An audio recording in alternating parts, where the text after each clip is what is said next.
something's different. I am changing. I don't know if I like who I'm becoming.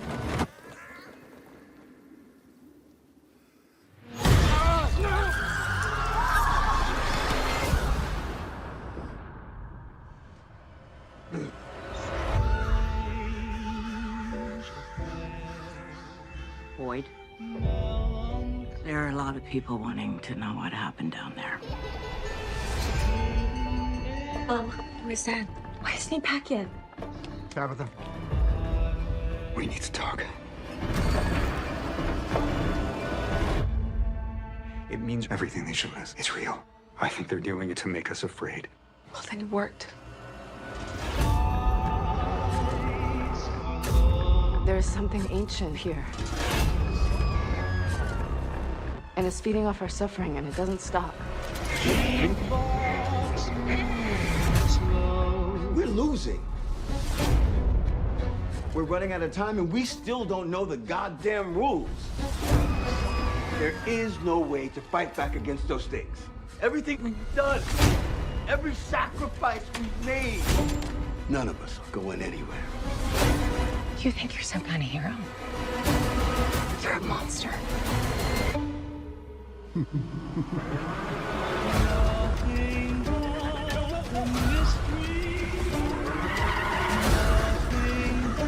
Lord, please protect us in this dark place where evil roams so freely. This we ask in your name. Amen. One way or another, the truth always comes out. I would make sure it doesn't.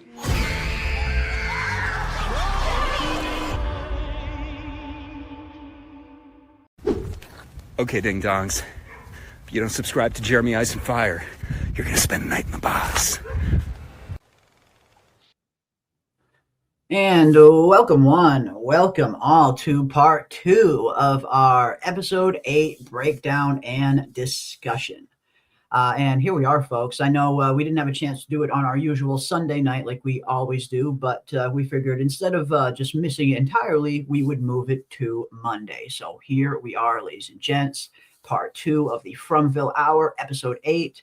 And it's hard to believe. It really is crazy to think that there's only 2 episodes left. This season really flew by. And yeah, I mean, I feel like it's really only now just starting to get good. But here we go. Final 2 episodes, PM. Final 3 episodes as we continue to dissect episode 8.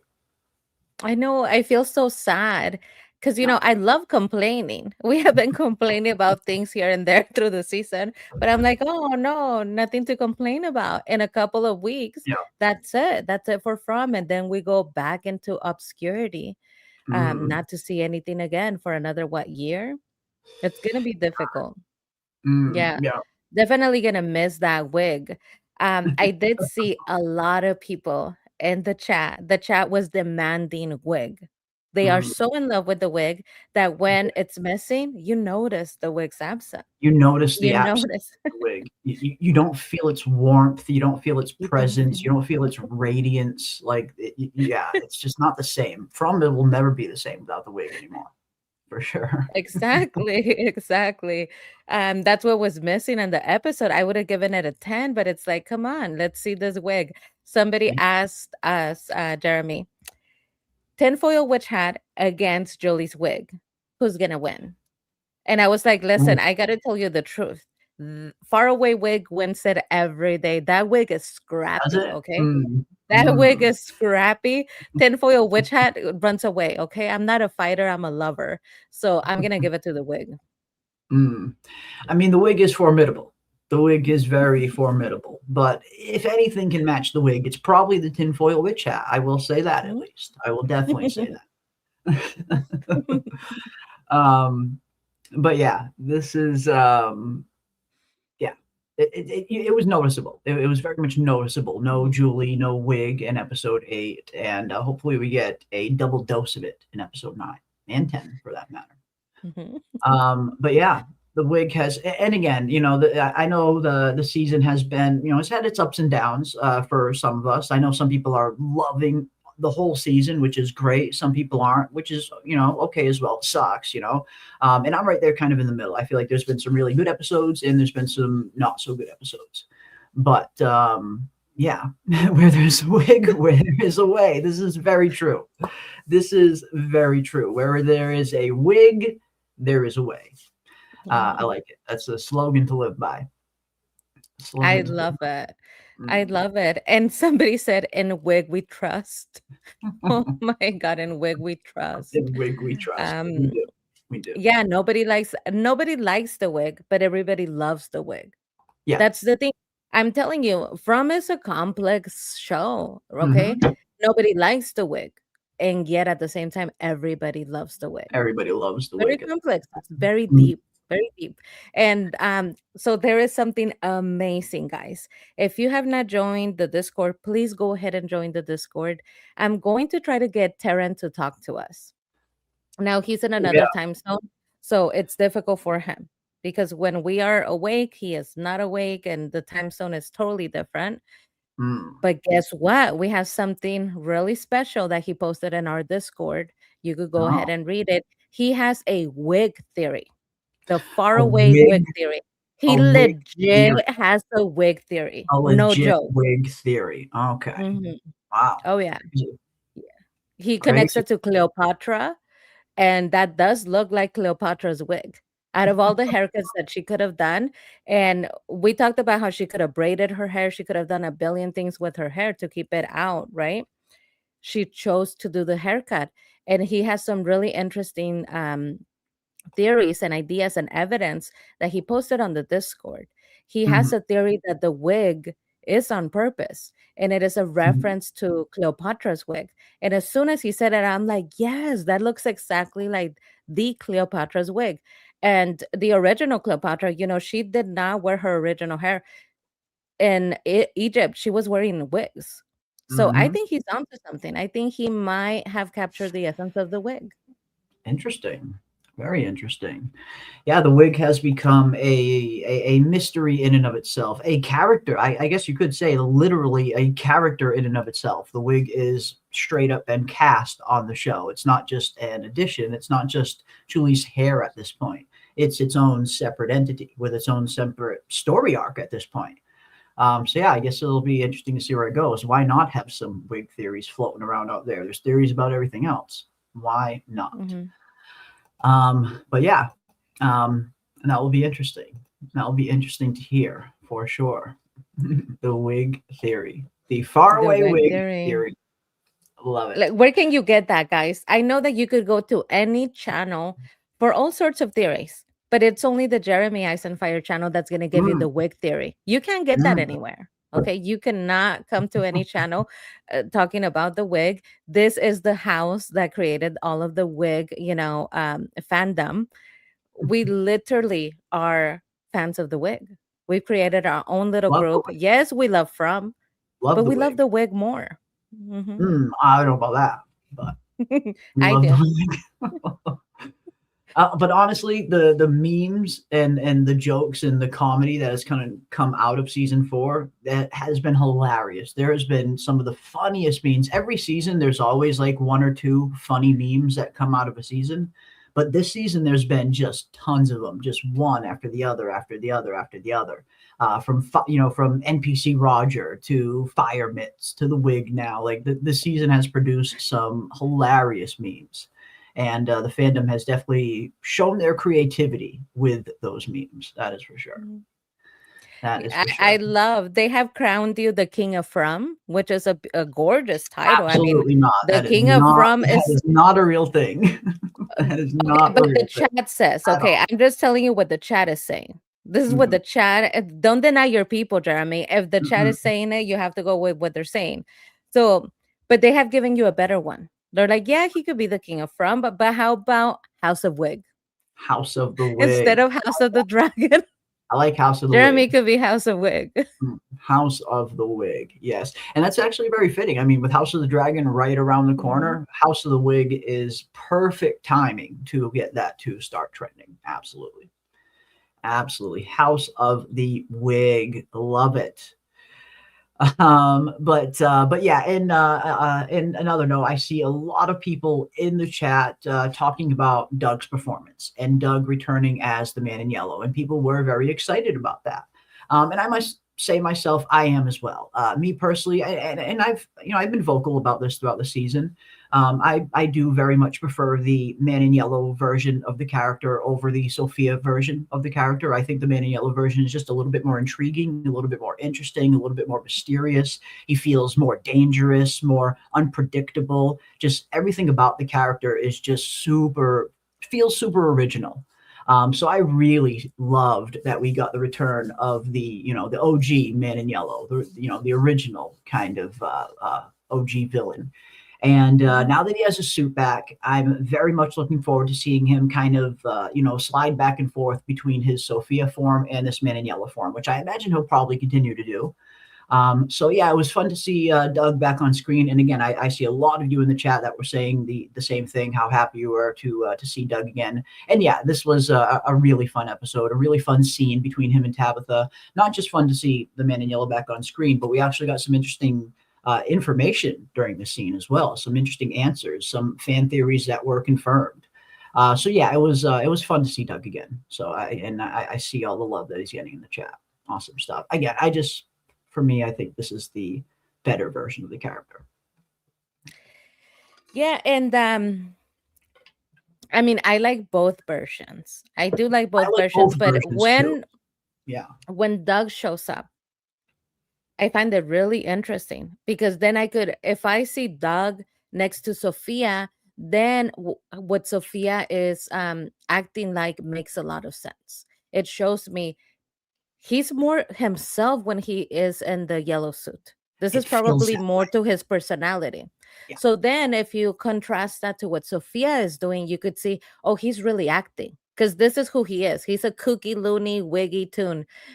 But when he's Sophia, he kind of has to keep it together, and he does. So then if you do that contrast, you could see, okay, Sophia really is acting because the nature of the Men in Yellow is not to be as straight-laced as Sophia is.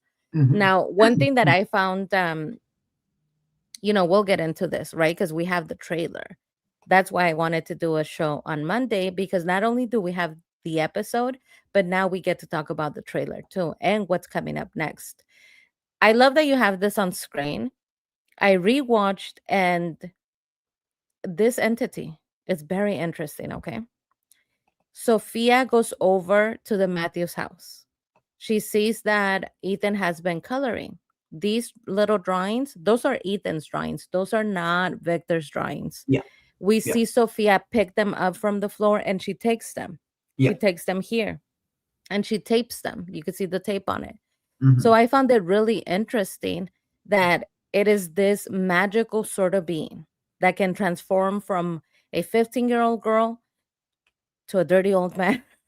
I love Doug. Doug knows that I love him, okay? Doug, so I could say it.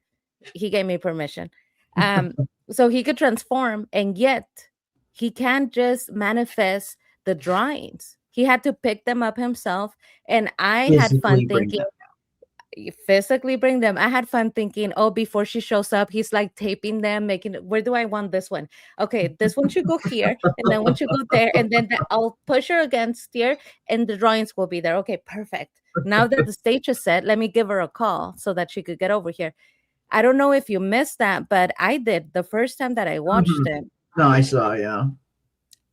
I missed that she picked up those drawings from the floor of the Matthews house. Yeah. And then I thought, are you kidding me? Like, she is this entity that can shapeshift, but she has to be taping and setting up her own stage if she wants to intimidate her. I just found that hilarious. You could see the tape. It's like... yeah. I mean, it is kind of hilarious. And then, especially when you think of, what we've seen Sophia / the Man in Yellow do already on the show up until this point. We saw the visions that she was giving Marielle. Marielle felt like she was in chains in the ambulance, and then again in the medical station. So if you think if the Man in Yellow or / Sophia is capable of giving people these visions, why bring the physical drawings? you'd think maybe he'd be able to conjure some kind of vision that Tabitha might have. But I don't know. I feel like maybe he just thought this was a little bit more of a personal touch, and not just more of a personal touch, but I think it also puts a little bit of fear in Tabitha, because now he knows. Now Tabitha knows he was in her house. He was in her house. He grabbed her kids' drawings right where her kids live. So that might add a little extra layer of fear for Tabitha, knowing like, holy shit, he was in my house near Ethan. So I think maybe that could potentially be why he wanted to have them physically there. Just add a little bit more of, psychological torment to Tabitha, making her wonder if this monster was in my house with my children while I wasn't there. Yes. Yes, and I understand that. I just think it's really interesting. So you can shapeshift, Yeah. but somehow the drawings, you have to tape them on yourself. You have to collect them and set your own stage. You're like, Yeah. yes, listen, I need to be horrifying, but first I'm gonna need a couple of things. And does somebody have tape? You And get I some like tape the around. idea. Where to get the I like tape? the idea. Exactly. I like the idea of what we don't see. Where Uh-huh. did he get the tape? Yeah. When he was setting them up, how did he decide which one went in which order, right? Yeah. So I like that idea, and I missed it. I totally missed it the first time around. Mm. Interesting. Yeah, and that's what's interesting about these episodes, especially when you get, to the ends of seasons, the final few episodes. That's when they tend to start throwing a lot more stuff in these episodes. And yeah, sometimes you have to watch them 2 or even 3 times, or at least myself anyway, have to watch them 2 or even 3 times to really see every little tiny thing that I might have missed the first go around or even the second go around. Because they sometimes they throw a lot. Like for me, the first time I watched, I completely missed the Christy scene, the scene where Christy, at the end of the episode, where Christy tells Marielle about Fatima's heart rate and her blood pressure, and how she clinically should be fucking dead right now. And which is pretty interesting. Fatima is definitely not looking too good for her. But yeah, it's always beneficial to sometimes watch them more than once, especially, when you like to dissect them like we do, for sure. But yeah, this was a good scene. It was funny to see this happen, the way it was all set up. And again, it was good to see Doug again. But yeah, really, really interesting scene. And again, confirming fan theories that we've been talking about for a little while now, in terms of a lot of us believing, and a lot of you in the chat believing, that this version of Jade and this version of Tabitha have most likely gotten a lot further than any of the previous versions, or are at least doing things differently than the previous versions have. And it seems like we got that kind of confirmation from the Man in Yellow as well, with this whole idea to dig up the bones that apparently no other version has ever even thought of. But again, that's if we're taking the Man in Yellow at his word. But we got Greeky, who has been a member for 3 months. Thank you so much, Greeky. Do y'all think we'll ever see Tabitha and Jade get close? Like romantically? I don't know. I mean, at first I would have said no, but then PM discovered something very interesting. An interview that David Alpay himself did, the actor who plays Jade. And he described getting the memories back in terms of learning, who he really was, who Tabitha really is, how they were once married, how they've been reincarnated over the years. And the way he described it was not just Jade getting the memories back, but Jade actually getting the emotions back, like actually feeling love for Tabitha. And I believe he even describes it as, in episode 1, when he gets back to town and he clocks her for the first time, it's like all those feelings kind of come rushing back. But the actor also describes it as, like he can't be selfish. Like it's not something that he can ever feel like he can pursue. Even if he's feeling these emotions of love, he knows it's not something he can pursue, type thing. But yeah, apparently at the very least, it seems like they got emotions back with memories, not just memories. Yes. Listen, Greeky, thank you for the being a member, but I Yeah. love the question that you are posing. I really do. Now, my personal opinion. When I talked about the interview, a lot of people did not like it. They did not like the idea. However, whether we like it or not, yes, Jade did an interview and he said, regarding Jade, the actor that plays Jade, he clocked her as somebody that he has reincarnated with, somebody that he has loved for centuries. Whether we like it or not, it is fact. He has told us that. Now, let's think about this really. I know that a lot of people get focused on the Jim situation. However, when you really think about it, it is quite romantic. It is quite tragic. It is a Greek tragedy what has happened to this couple. This is a Very Greek husband and a wife, a Greek tragedy. Very Um, Greek.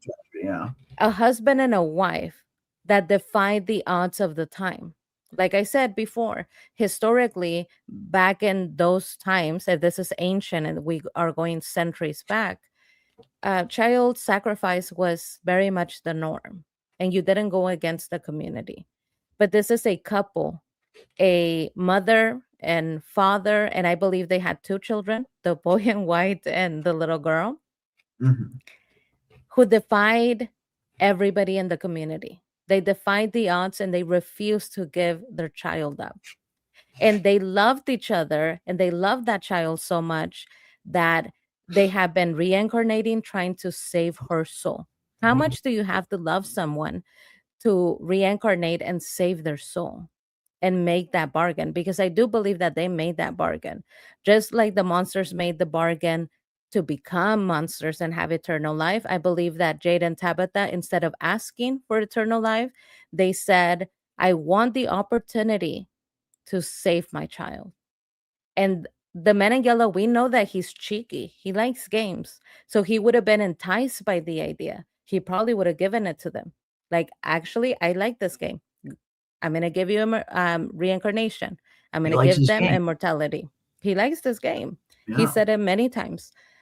So when you think about it that way, whether we like it or not, there is profound, profound love that these parents have towards that child, and Jade has confirmed towards each other. I would like there to be a conversation. No, they do not need to go full on relationship, but I would love to get a conversation between the two souls once they remember everything about, hi, here you are again. We've been doing this for a long time. I think this might be the last time that I see you, because if we can bury the bones, if we could give salvation to the children, I'm not going to see you again.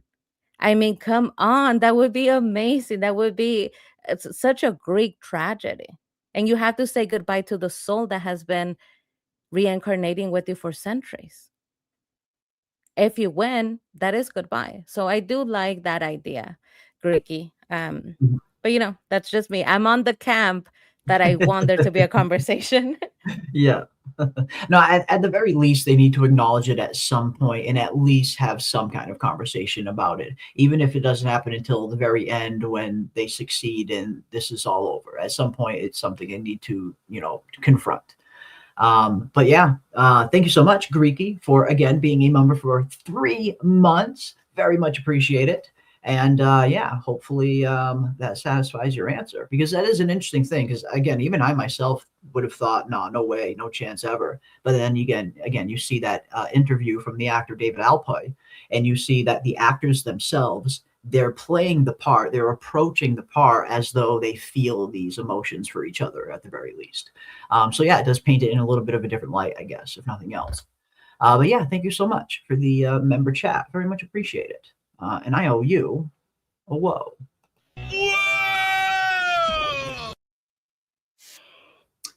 Whoa. All right. Awesome stuff. All right. Let's see what else we got. We got one more from West of Westeros from 499. Hello, Jeremy and PM. Boyd needs to interview the town to see who destroyed his room. Yeah. Again, I really feel like this has to start happening where this suspicion at some point needs to start landing a little bit at Sophia's feet.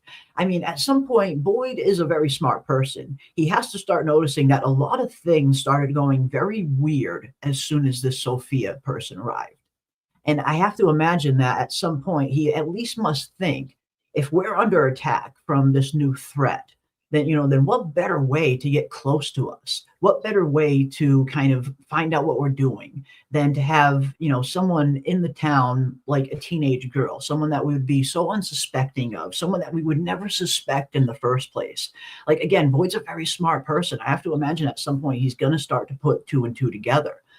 Because things are really starting to happen now, and it seems a lot of it can be tied back to when Sophia arrived.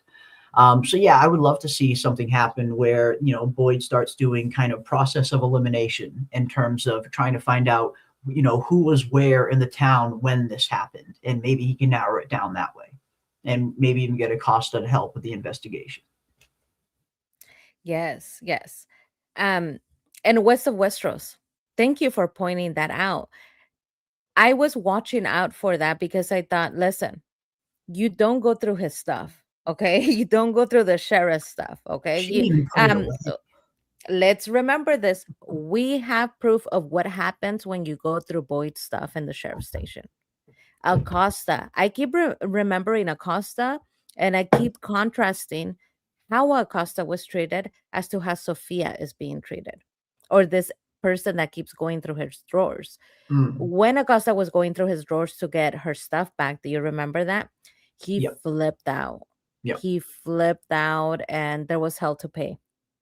So I do think that once everything is settled, because right now he's going through a lot, but I believe that he got the answer as to what he needs to do to stop going through such mental turmoil. He needs to accept the fact you already killed your wife. She's dead. Make peace with it. Stoicism. It is what it is. It is what it is. Keep going. You have a war to fight. Yeah. So once he's able to settle that, maybe he could look at things as they have been happening. He himself said, hey, the suit is missing. Maybe he has a really funny line. What's the West? He says, maybe the guy is the guy who's it belongs to is tired of going naked through the woods. Yeah, strolled around and took it. Maybe he's tied around walking out there naked through the woods. Yeah, that was his theory. What was funny in this episode? At the end of the episode, that one line he has with Jade too, when they're at the bottle faraway tree, he's like, "All right, well, I'm just gonna pull it up because it's fucking hilarious. Here, it's right here. We'll just watch it. I'm not gonna rely on whether or not we can pull the magic tree out by its roots. Landscaping is not a plan." And that had me fucking dying laughing, because not just the dialogue, but it's the way that he delivers it. Like when Boyd is saying these lines, look at the way he's like shaking his head. It's like it's fucking hilarious, like the way he delivers this this line of dialogue. Here we go. Yeah. Landscaping is not a plan. Make the magic tree out by its roots. And you know what? Look at Jade. He thinks it's funny too, because after he walks away, he's like, fuck you. He repeats the line, landscaping is not a plan. Even he thinks that's hilarious, because Jay can appreciate a joke, okay? Yeah. Here as I possibly can. Well, problem. I am serving it to you on a goddamn platter. Now you're asking for a plan B? That's right. All right, okay. No! Let me make this as clear as I possibly can. I am not sending people down into those tunnels with nothing but a hope and a prayer that we pull the magic tree out by its roots. Landscaping is not a plan. Landscaping. Like Fuck you. Great. We're done here. I fucking love that. Landscaping is not a plan. Like, and when he's saying it, it's the way he moves his head. Like he's got like some sass to him. Like, All right. It's hilarious. No. Let me make this as clear as I possibly can. I am not sending people down into those tunnels with nothing but a hope and a prayer that we pull the magic tree out by its roots. Landscaping is not a plan. Landscaping. Fuck you. Great. We're done here. But look, Jade laughs. He could appreciate a joke, and he knew that's funny. I'm mad at the guy, but I gotta give it to him. That's funny. That's funny. Landscaping is not a Landscaping is not a plan. That's hilarious.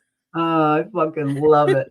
That had me again. This is the from especially season 4 has had so much accidental comedy, so much Mhm. so many scenes that probably weren't meant to really be like comedic levity scenes, but are fucking hilarious when you look at them in like a certain view.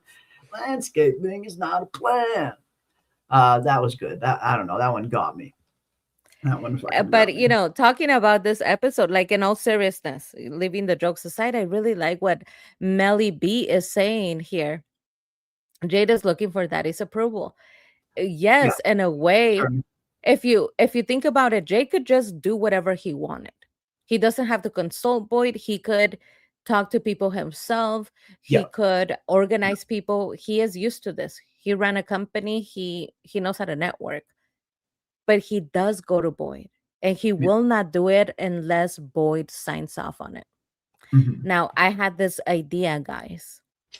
I was rewatching the episode, and if you watch the episode, there is a lot of um, lines in their dialogue that talks about war. They're letting us know they're about Yeah. to go into war. This is The a way, peacetime or Boyd, as Father Cautry says. Yeah. Mhm. Exactly. This is no longer peacetime, Boyd. That's what Father Cotter says. But also Boyd, the Jade, the way that Jade is showing Boyd the plan. This is how strategy was at time at war. Yeah. You wouldn't just draw a map. You would put down your. I mean, hello, the Game of Thrones people know this. You know this Absolutely. better than anybody. You Yep. put down your map and then you set up like physical walls and stuff so that you could pretend to play out what the war would be like. Yeah. Your forces. So there is a lot of dialogue, imagery that lets us know we're about to go into war. Now, when it comes to Jade, I thought what could make Jade successful this time? Mhm. Because Boyd is definitely an asset. And he says, remember that it's not a coincidence that he brought up when I was in the army. He Yeah. reminds us, in case you forgot, I'm a badass. Okay. Yeah. I was in the army and I had a good job, right? He Mhm. reminds us of that. And I don't think it's a coincidence. No. Who else served in times of war? The answer is Jade. That Jade, is one of the previous versions of Jade. Yeah, the Civil War yes. soldier. Jade was a soldier at Yes, one point. there's a little question of next time that we do our little questionnaire for the chat, we Yeah. should put that question on there because there has been a lot of service members in the show. Jade, Martin, Abby. Martin, A lot of people Abby. suspect Randall to have some kind of military background because just the way he carries himself and stuff, which I could totally see. Yes. But when it comes to Jade, this is a really good pairing. Mhm. The previous Jades didn't have the benefit of the Jade that served at time at war. So when you think about it, they're a good pairing, whether it was the army, the Marines, or Yep. in whatever capacity that is, it does get you to think about strategy. So I Mhm. just think that he needs to channel that previous lifetime. Maybe that's why we keep seeing that specific lifetime of Jade's because Mm. he's trying to tell him, remember what you knew about this life. This will come in very helpful. Uh-huh. If you put that together with two people that know strategy, I think they could be successful. Oh, totally. Totally. I mean, and yeah, I think that's actually why is Jade seeing these specific versions of himself when we know he's had potentially countless? Yeah, maybe these are some of the lives that he needs to remember in order to complete what he needs to complete. I could totally see that being the case.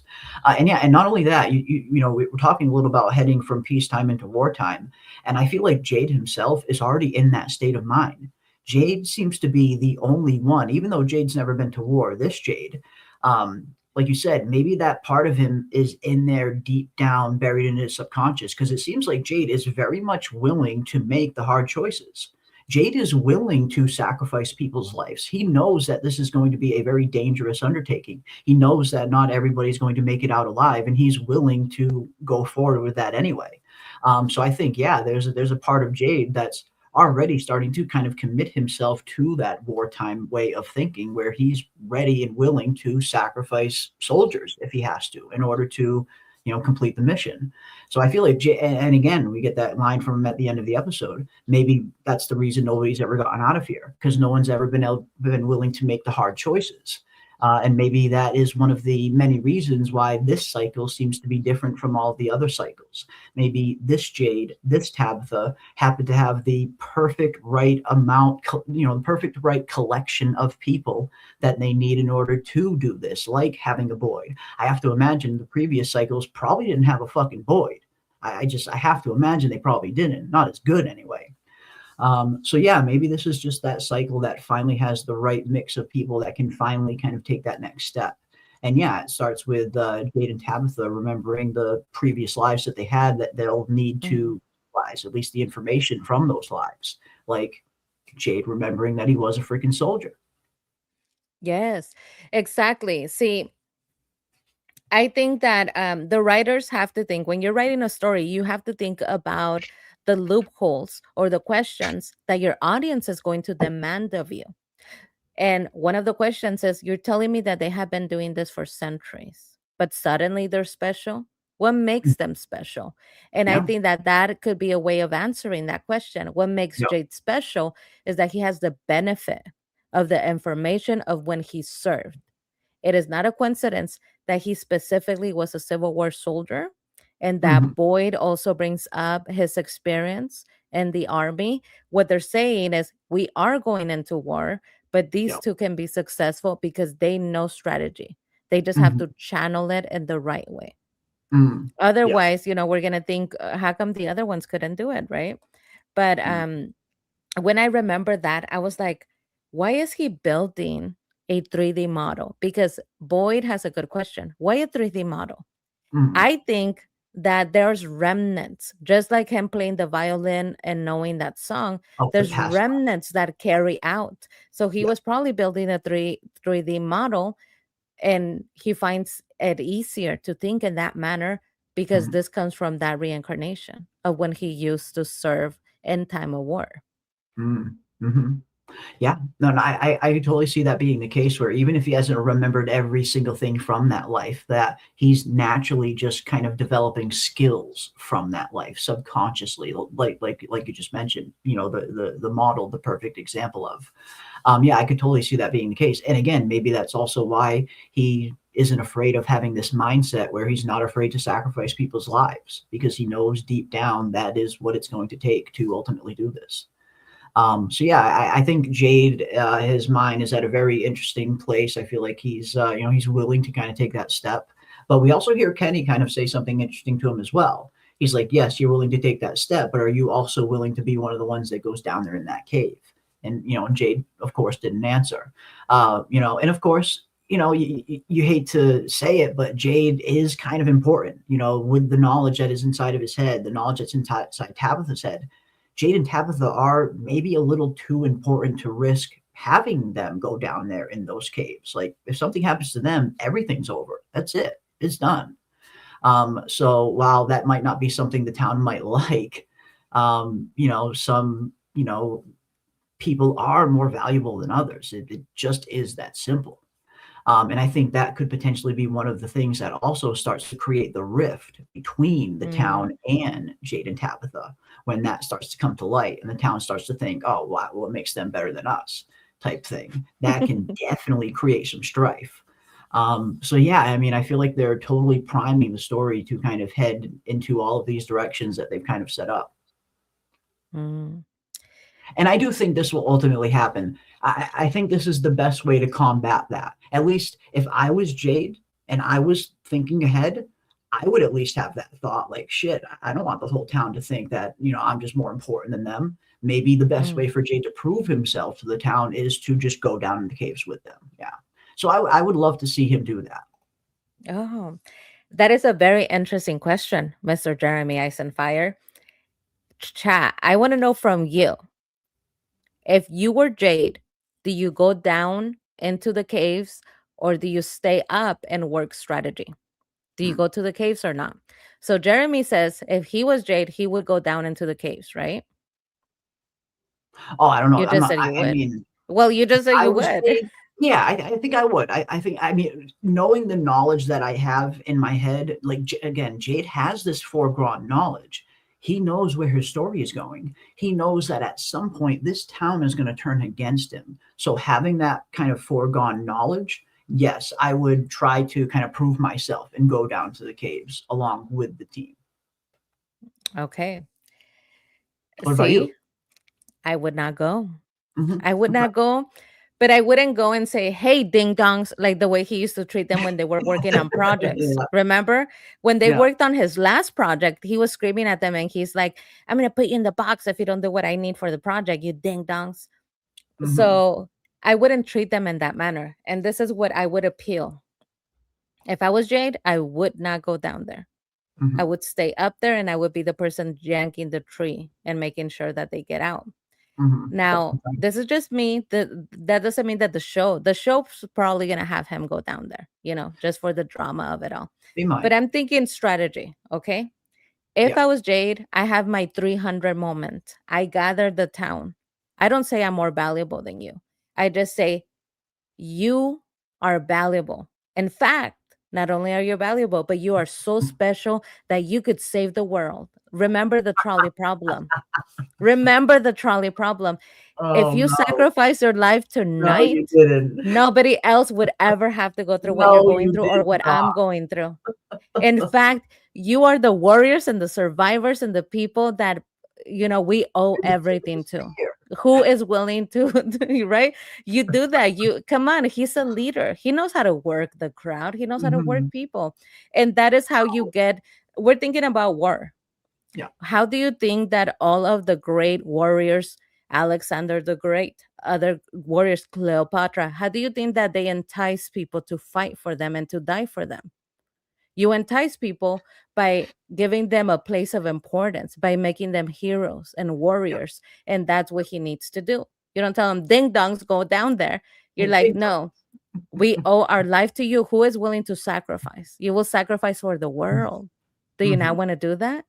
At Yeah. least a couple of them would be like, yes, I Yeah. want to sacrifice for the Bye. world. Valhalla. I Tonight we dine in hell. tonight we Three. dine in hell. Or you dine in hell. Or Because you I'm dine in staying right hell. here. You guys dine in hell because I'm staying up there, remember? Oh, shit. Yeah. Yeah. And yes, I 100% agree with this. The only person not going into that cave is Ellis. I would put money on that. I mean, yeah, I would definitely put money on that. Ellis not going. But yeah, it seems like a lot of the chat are thinking that Jade is going to go, at least from the majority of what I'm seeing. They think Jade will ultimately end up going. But you also bring up an interesting an idea. What's going on above the cave is just as important as what's going on inside the cave. And, is Jade okay trusting yanking that tree out by its roots to someone else? Because this is something that Jade is going to have to use leverage for. He's talking about using the other trees for leverage. So that's going to mean, kind of, geometry and everything, making sure that he can generate enough force from these trees and from these chains and from that truck to pop that thing out of the ground. And that's it's not just as easy as yanking a freaking chain around the tree and hitting the gas pedal. It's not that simple. It's going to be very difficult to kind of pull this off with the very limited resources that they have there in Fromville. So I think everything that's going on upstairs is just as important. So I could totally see Jade handling the tree thing while other people go into the cave. But again, he could also go into the cave as well. But I could definitely see it going either or. I could see him Hey, staying listen, in the tree. I'm thinking strategy. I'm thinking about winning a war. That's what I would personally do. Mhm. That's what if I was a leader at wartime, that is what I would do. Because the show needs to make a hero out of Jade. It needs to redeem him. Because remember, we are on a redemption path. We know Mhm. Jade as a person that is innocent, but he is not fully innocent because he sacrificed or he was in on sacrificing or couldn't save his child. Mhm. So he does need a redemption path. So he probably will go down there. But I do like what one of you guys said in the chat.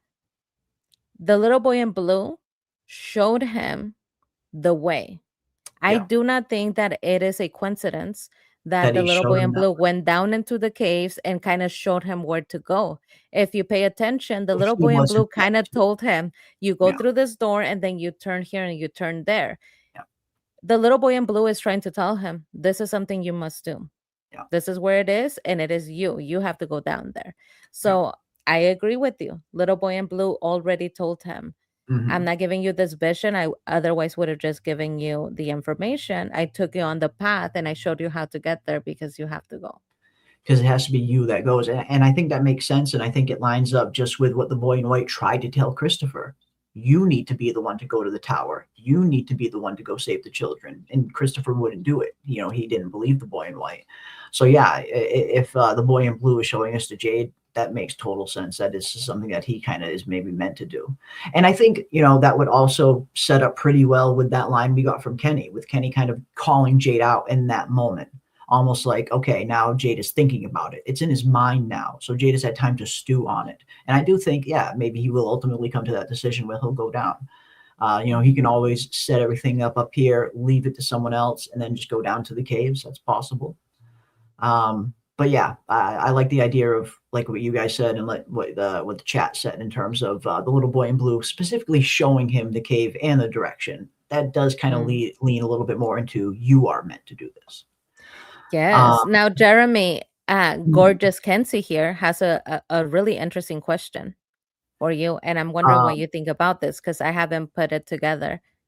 The Okay. trees are moving. What does, okay, they have been showing us that the trees are moving, right? Yeah. Mhm. Do you think that in any way affects this idea of pulling the tree? Have they been trying to tell us that it might be easier, that the tree might cooperate with you because they do move themselves? Mhm. Interesting. I mean, I suppose it's at the very least an interesting question and possibility that the trees moving might have something to do with it.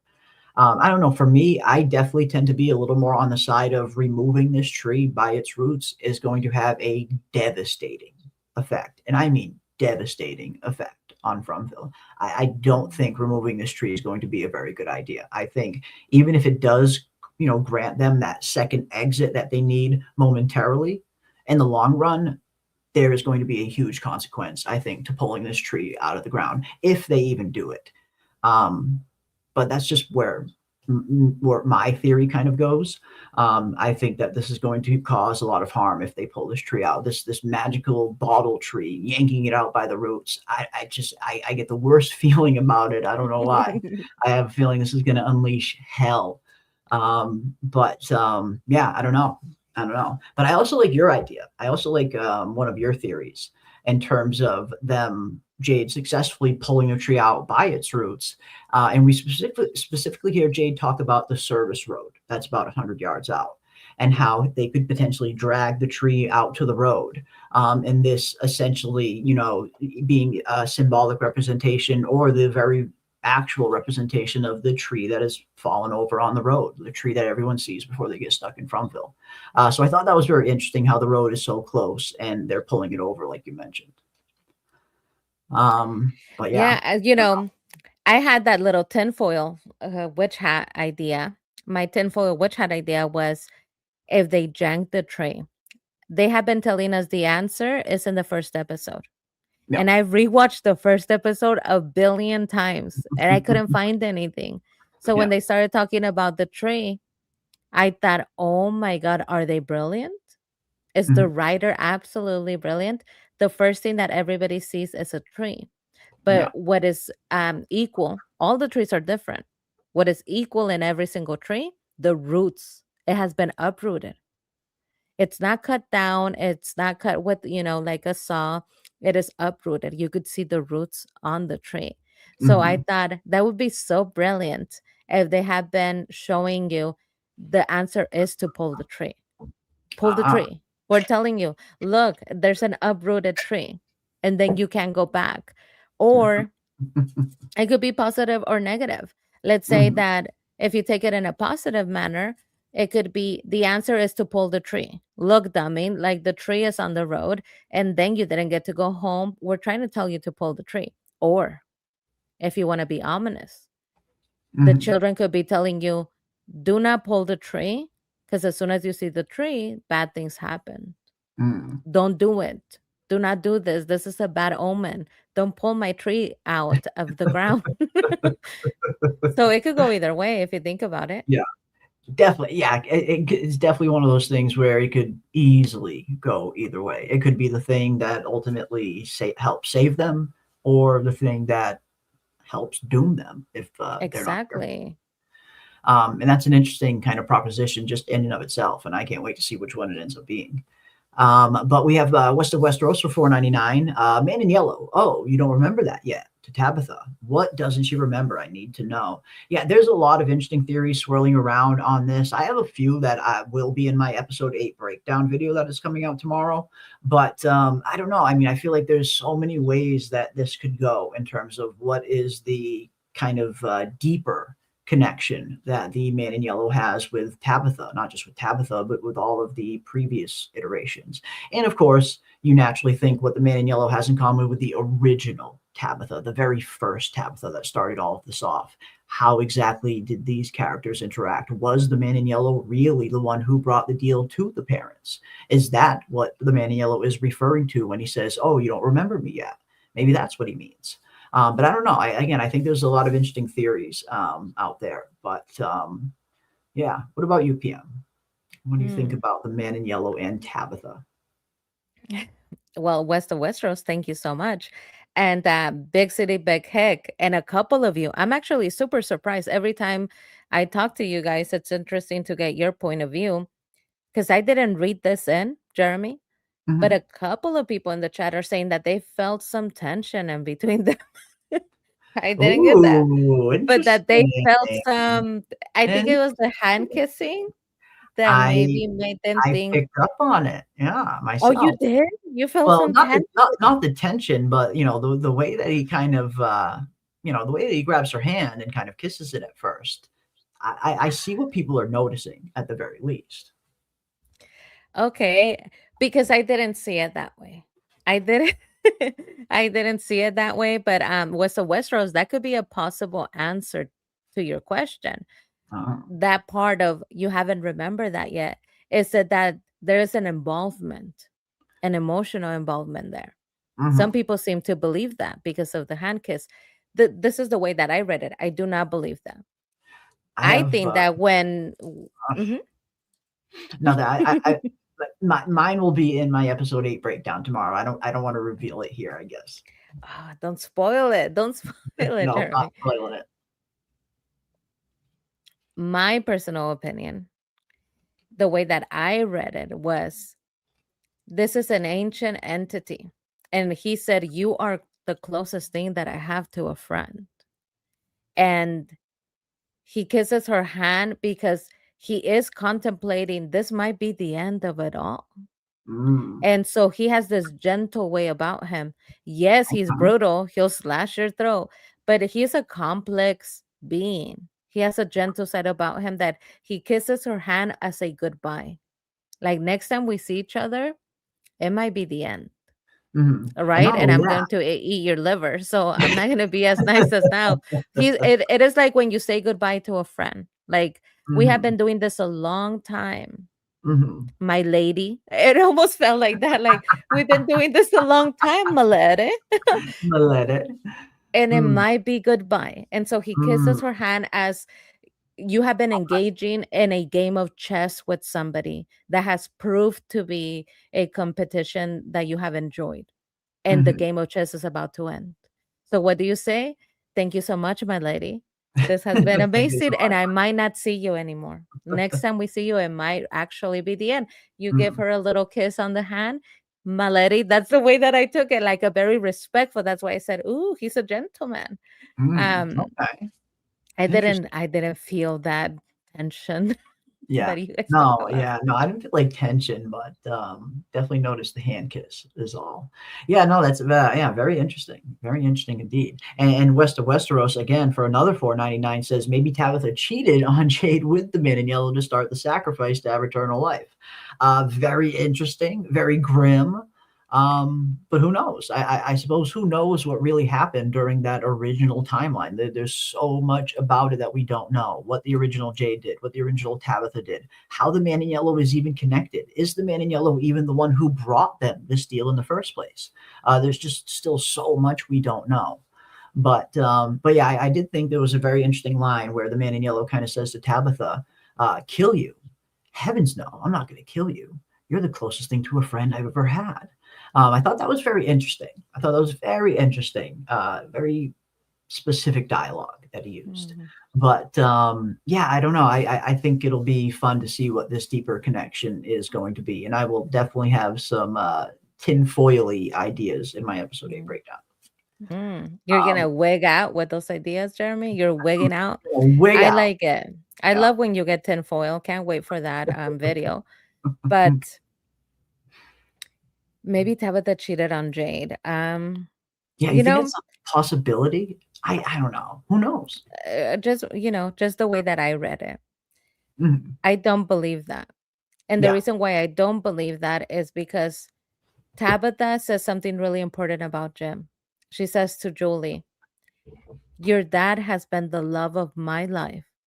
And I think that the wording there is important Mhm. because it is of this lifetime, it is Jim. So she seems to be a soul that has this loyalty. She seems to have a soul that has a loyalty to whoever she's with at the time. Yeah. If she was not a soul that has a loyalty, I would have been over there with Jade. Come on, Jason. Jason. I would have been like, "Hey, Jade, what do you remember about me?" Right? But she does have this soul that has picked a lover for her lifetime. And so that shows you that I don't think that it's likely Yeah. that she cheated on Jade. I just don't think so. I don't. I Yeah. think that listen, when you're playing chess or when you're fighting a war, you want an opponent that is worthy of you. Exactly. Yes, you could fight a war and play chess against a toddler and you're going to win every time. But is that fun? No. If you're a really good chess player or if you are a dictator or somebody that wants to conquer the world, you're going to go against the best opponent, somebody like you, right? They have to be equal to you. Yeah. That is worthy of you. Yes. It's almost like when you pick your opponent, you're picking an importance as to who you believe that you are. And what I read into that was you have been worthy of the game. Yes. This is a game of chess that went on for centuries. You have proved worthy of the game, my lady. Right? Yeah, And right. it is not, I don't think that she would have cheated on Jade. I think No. that he is just bowing to her saying, whether I'm going to kill you or not, you have been a good competitor and somebody who enjoys the game. If you enjoy the war, if you enjoy the chess game, you can see a worthy opponent and you could tip your hat off to them and say, "This was the funnest game I've ever played," even if they beat you. And I think that when he looks at Tabitha, he sees something interesting that he's never seen before from any of the previous Tabithas. And I think that intrigues him. I think he's super intrigued by this version of Tabitha, by this version of Jade. Why is this version different? I imagine he's wondering. You have to, try to put yourself in the position of the Man in Yellow, I guess, for a minute. He's been potentially reliving these cycles over and over and over and over again for who knows how many centuries, seeing what apparently seems to be the same ending every single time. That is going to eventually start to kind of wear thin and start to get a little bit boring. And I think he's seeing this cycle and how different it is for the first time. And I think that intrigues him. I think that excites him to a certain degree, seeing something that he's never seen before, seeing a new game to play for him in a sense. And I think he kind of enjoys that, even if there is a slight undercurrent of maybe some fear there, knowing that this is different and knowing that this cycle is different from all the rest. I think he's a bit intrigued by this cycle and how different it is. I like that, Jeremy. The intrigue of like, I must talk to you. You don't even remember, but I have You're to talk to different. you because this is super interesting, You're right? different That sort than of the like, rest. You're Like different than the I just Brat. need to have a side combo with you, even though you don't remember me, because this is so interesting. So I Yeah. like the way that you put that. Um, the way that I think about it is more like, and I think it's interesting how you guys read it because everybody sees something different. The way that I see this interaction is I think about opponents. This is ancient times. So something that I like about period pieces like Game of Thrones or Mhm. period pieces of ancient times, the Roman and the Greek and all of the wars that they have started, is that there used to be honor and war. And this is what you see: honor and war. Can't Yeah. pronounce it. But the honor and war is that, yes, I will kill you. You are my enemy. But it does not mean that I cannot see in you how worthy you are. Yeah. And you treated a king like a king and you killed him like a king. And Yeah. that is the vibe that I get. He's an ancient person. He is not a modern person. So Yeah. he is working by the laws of the ancient times. Your opponent, if he was a king, you treated him like a king and you gave him a king's death, Yeah. right? You're not going to kill him just like any other Joe Schmo, right? So No. that's how I read it.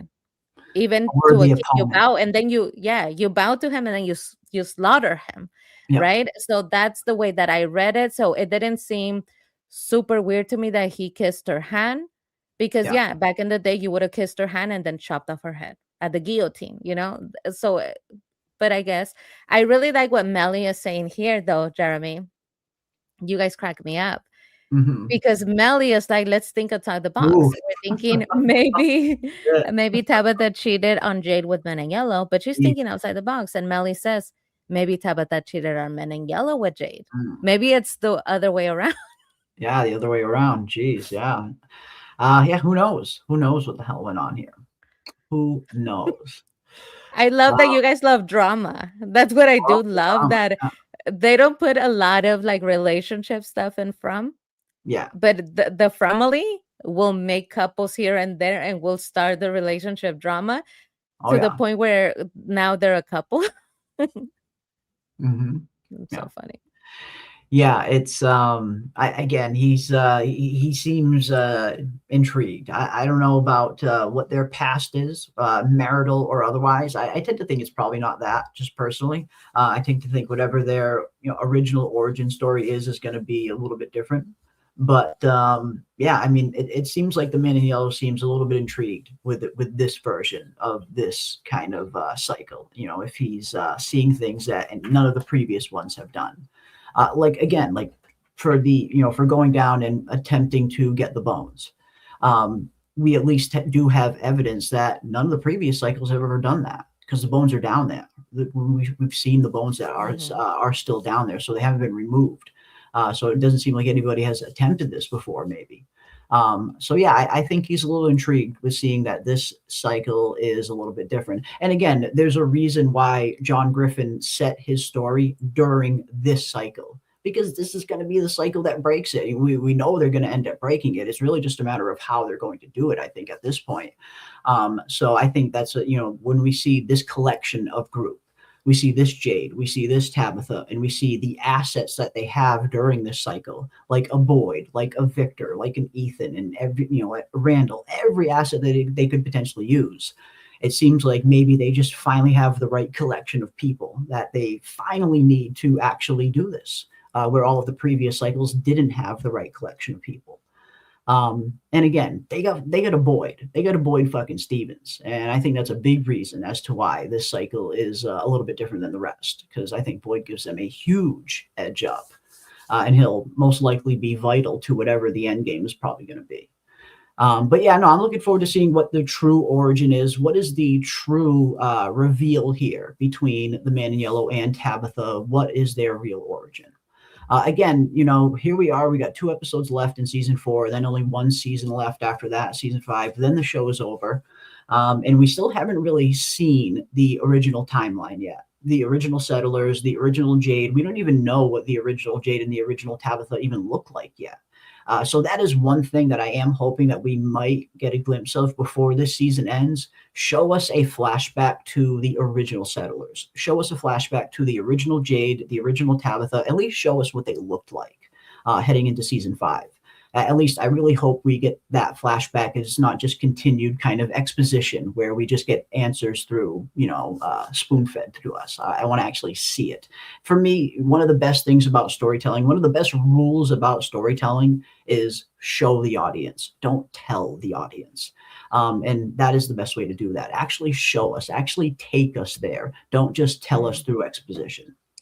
So hopefully we'll get a glimpse of the original Jade and Tabitha this season, but who knows? And I could definitely understand that, Jeremy. And I love that we have different opinions. I love that, because then it becomes a dialogue here. If we agree on everything, it's not as interesting. Sometimes I don't want them to show me.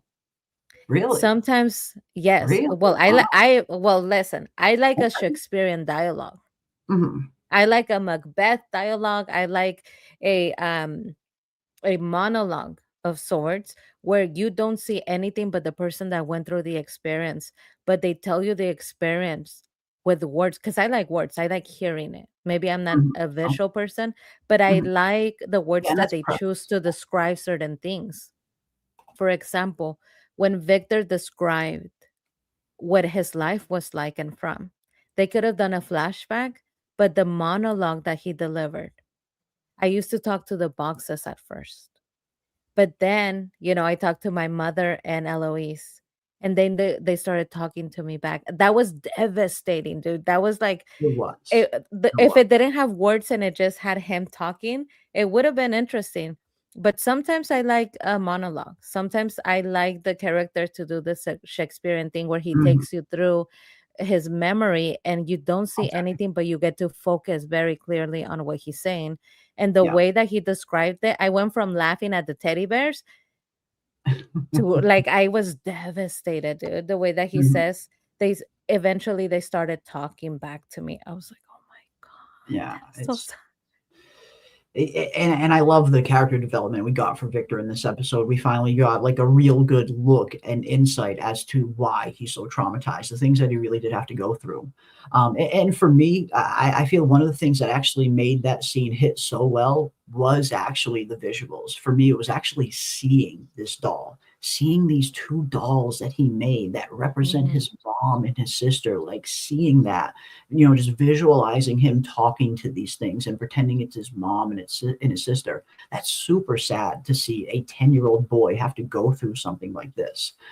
So no, I think, and again, when it comes to Scott McCord, you can kind of just listen to him deliver dialogue and it hits just as well because he's just so fucking good. Like he's one of the best actors on the show. So Scott, when it comes to his character, I can just listen to the monologue from certain characters because they're so good at speaking. They're so good at delivering the dialogue. They're so good at living in the skin of their characters, like Scott McCord is with Victor. So when it comes to Victor, it hits just as hard when he's talking as opposed to like seeing it. So I do totally agree with you there because he's just so good.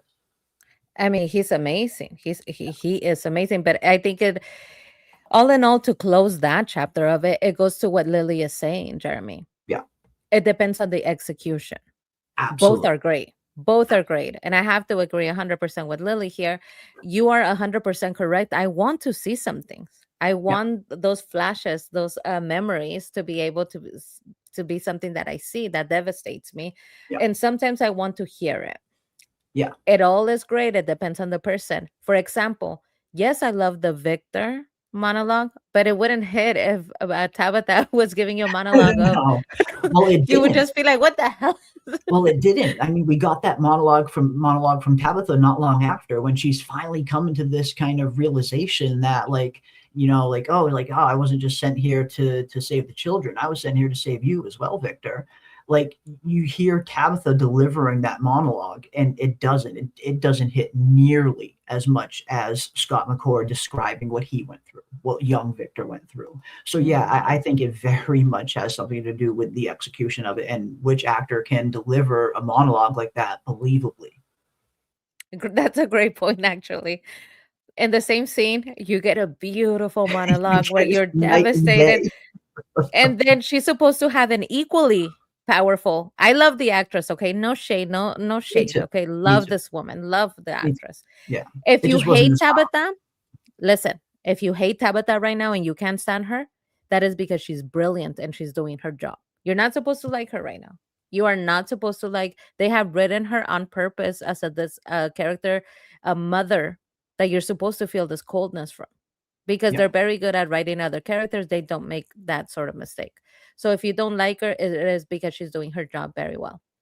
But it Mhm. is so funny that you mentioned that, because you go from being devastated to she's supposed to have an equally as Yeah. powerful, like, I'm going to Exactly. take you home and I'm going to save you. But instead, it comes out as such an asshole because she's telling Ethan, Yeah. that was too bad that what happened to him, but it's not going to happen to you. I was Happened to like, you. dude, you're so he's standing right there. Why don't you wait till you get home to say, yeah, Victor's life sucks, but not yours. Like, I'm gonna save you. His mom couldn't do it. She was kind of weak. I mean, why don't you just add negative things on top of negative things? You're Mm. basically saying your mom kind of sucked, dude. Yeah. But No. yeah. Jeez. And we have West to Westeros again for $1.99. Thank you so much, West to Westeros. Sebastian, mind blown. Victor, a dad, mind blown emoji. Yeah, I mean, I think this was, like you said, this was a very interesting scene, going from Victor to Tabitha, from one monologue to the other, from one kind of coming to one realization to another character also coming to a revelation, I guess you could say, with Tabitha finally at least thinking, okay, I'm finally realizing why I'm here. I'm finally realizing why I had to go back to the real world to get Henry, why I came back with him. So I'm supposed to get you out of here as well. So I get the moment that they were going for in this scene, this very profound moment where Tabitha finally realizes like her true purpose. I get what they were going for, but yeah, it just didn't have the emotional resonance. It didn't have the weight that Scott McCord scene did, I guess you could say. So no, I agree with you there for sure. For sure. But at least Tabitha is starting to feel like she knows where her story is supposed to go. Not only just saving Ethan and the children, but also saving Victor as well. And you see her at the end kind of grab Ethan's hand and also reach out to grab Victor's hand, almost like she's kind of accepting both of them as her son. So I get the moment that they were going for. I just don't think it hit as hard as it could. No. I'd be like, if I was Victor, I'd be like, gosh, thank you, Mom. Now that you talk so devastated fucking me. Like, yeah, that's too bad what happened to Victor, but it's not gonna happen to you. That for a child that thinks that you are his mother's soul, that is devastating, dude. Don't say that. But and don't show him affection the way that she was like holding on to Ethan, and Victor's just staring. If you look at the scene, they're both embracing. She's talking all of this of like, it will not be you, it was him. And Victor's just standing there. He's just standing there looking at his mother saying, you know, I will do this for you, when it couldn't be done for him. I mean, it was just sad. But West of Westeros, thank you for the super chat. And I like that West of Westeros is reminding us something that the creator of From said. The creator of From said, yes, I want to give you the mystery. I want to give you all of the ideas and the mystery and the layers, but it's about my characters. Pay attention to my characters. Fall in love with my characters. Yes. I want to devastate you. I want to make you love them and then hate them, right? He wants to create an emotion, and he's very successful. Yeah. So much to the point that, like West of Westeros said in his super chat, when we see Victor in the quote unquote other version, the real world, and he is wearing a suit and a tie and he has a son. Yeah. I know that it's not true, but even I have grown to love Victor so much that I thought, how nice is it to see that Victor in another universe is living a life where he is happy. He had a son. He's not traumatized. He speaks like an adult. Yeah. He has a child. So that's what West of Westeros was saying. It's nice to see Victor in another universe had a child and was okay. Yeah. Even if it's not real. Yeah. It's not real. Yeah. Yeah. I mean, what could have been? For me, when I see that scene, that's what I see. I see what could have been. Like, this is what Victor could have been if he never got stuck here in Fromville. This is the normal life Victor could have had if this place never got a hold of him. So that's what that scene kind of represents for me. And yeah, it's like, you know, you see what Victor could have had, and it's sad. Yeah, for sure. But yeah, again, definitely understand what they were going for in the scene, and it's nice to see Tabitha finally at least feel like she's found her purpose. It'll be interesting to see where it goes from here, but yeah, I don't know. We shall see. We shall see.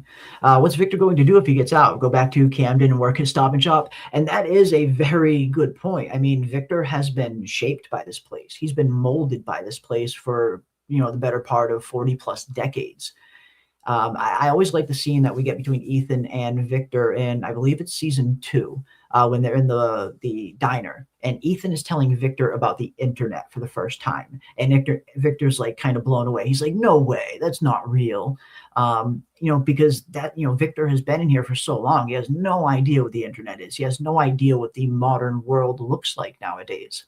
And I think that always maybe played a part into some of Victor's earlier dialogue in some of the earlier seasons. Like when Jade approaches Victor and kind of grabs him and says, "What's wrong with you? Don't you want to get out of here? Don't you want to go home?" And we hear Victor say, "This is my home." Almost at the point where Victor kind of had gotten to a point where he had just accepted the fact that this is his home and this is probably where he'll spend the rest of his life. And maybe he even started deriving some sort of comfort in that, feeling like, this is my home. This is the only home I've ever known. It might be this nightmarish landscape. It might be incredibly dangerous, but this is the only home I've ever known. I have no idea what the real world is like. I have no idea if there's anybody waiting for me in the real world. Victor has no idea what's up with his dad. He has no idea what happened to Eloise. Well, he thinks Eloise and his mother are dead, which they seem to be. I can totally understand him having this point of view where he's not too sure about even wanting to go back to the real world because he doesn't know what waits for him out there. It's a completely foreign landscape, where this landscape, as dangerous as it is, it's familiar to him. And sometimes when you've gone through the kind of trauma that Victor has gone through, when you've gone through some of the isolation and loneliness that he has gone through, sometimes the only thing you can hope for is something familiar. And I think that's why Victor held on to this place early on in the beginning, where he felt like this place is my home. But as his character started to develop a little bit more, and he started to kind of get this relationship with Ethan, with Tabitha, and with Jade and other characters, we slowly start to see Victor open up a little bit more, to the point where now he very much has a huge connection to Ethan and Tabitha, and you can see that's kind of given him some motivation to start to face some of these fears. So I think when he sees this, I think this is the first scene, the first recollection, or the first time that Victor even entertains the possibility that he might be able to get out of here. Because again, I get the scene what they were going for, and even if the dialogue wasn't as good as it could have been, Scott McCord's reaction to what Tabitha was saying was good, because Scott McCord is just that good of a freaking actor. You see the look on his face when Tabitha is saying this to him, and it's almost like something is switching in Victor for the first time. For the first time in his life, it's almost like he's maybe slightly entertaining the possibility that maybe I can get out of here. I think that's what I see when I see this look on his face right here, that he's looking at Tabitha and he's thinking, maybe she is telling me the truth. Maybe I can trust her. I think he looks at Tabitha and sees so much of his mother inside of her. And I think the show has kind of established that. I think this is one of the first times that Victor ever entertains the possibility that he might actually get out of here. So that in that aspect, I did like what this scene represented as a whole. Because again, I think Scott McCord is just such a master at body language and at facial expressions. And I think, when I see some of his facial expressions, they seem to read in very interesting ways. And when I see this has that look of looking at Tabitha like he's kind of starting to believe or almost buying what she's selling. Now, will Tabitha be able to do it? Who fucking knows? But I think in some small part of Victor's mind, this is the first time in his life he's ever considered the smallest possibility, however small, that maybe he could get out of here. Maybe he could have a family. I mean, I like it. I like the screenshot that you have with it too, because he is like thinking, right? It seems like he is. is Yeah. concentrating and thinking, what if? What Could if? that even be a possibility for me? Yeah. Yeah. One of the aspects you get from, this is just my philosophy on from. You get from what you seek and from. Yeah. If you want depth, if you want characters and life experience and philosophy on life and death and aging and parenting, you get from what you see and from, okay, what you seek from it.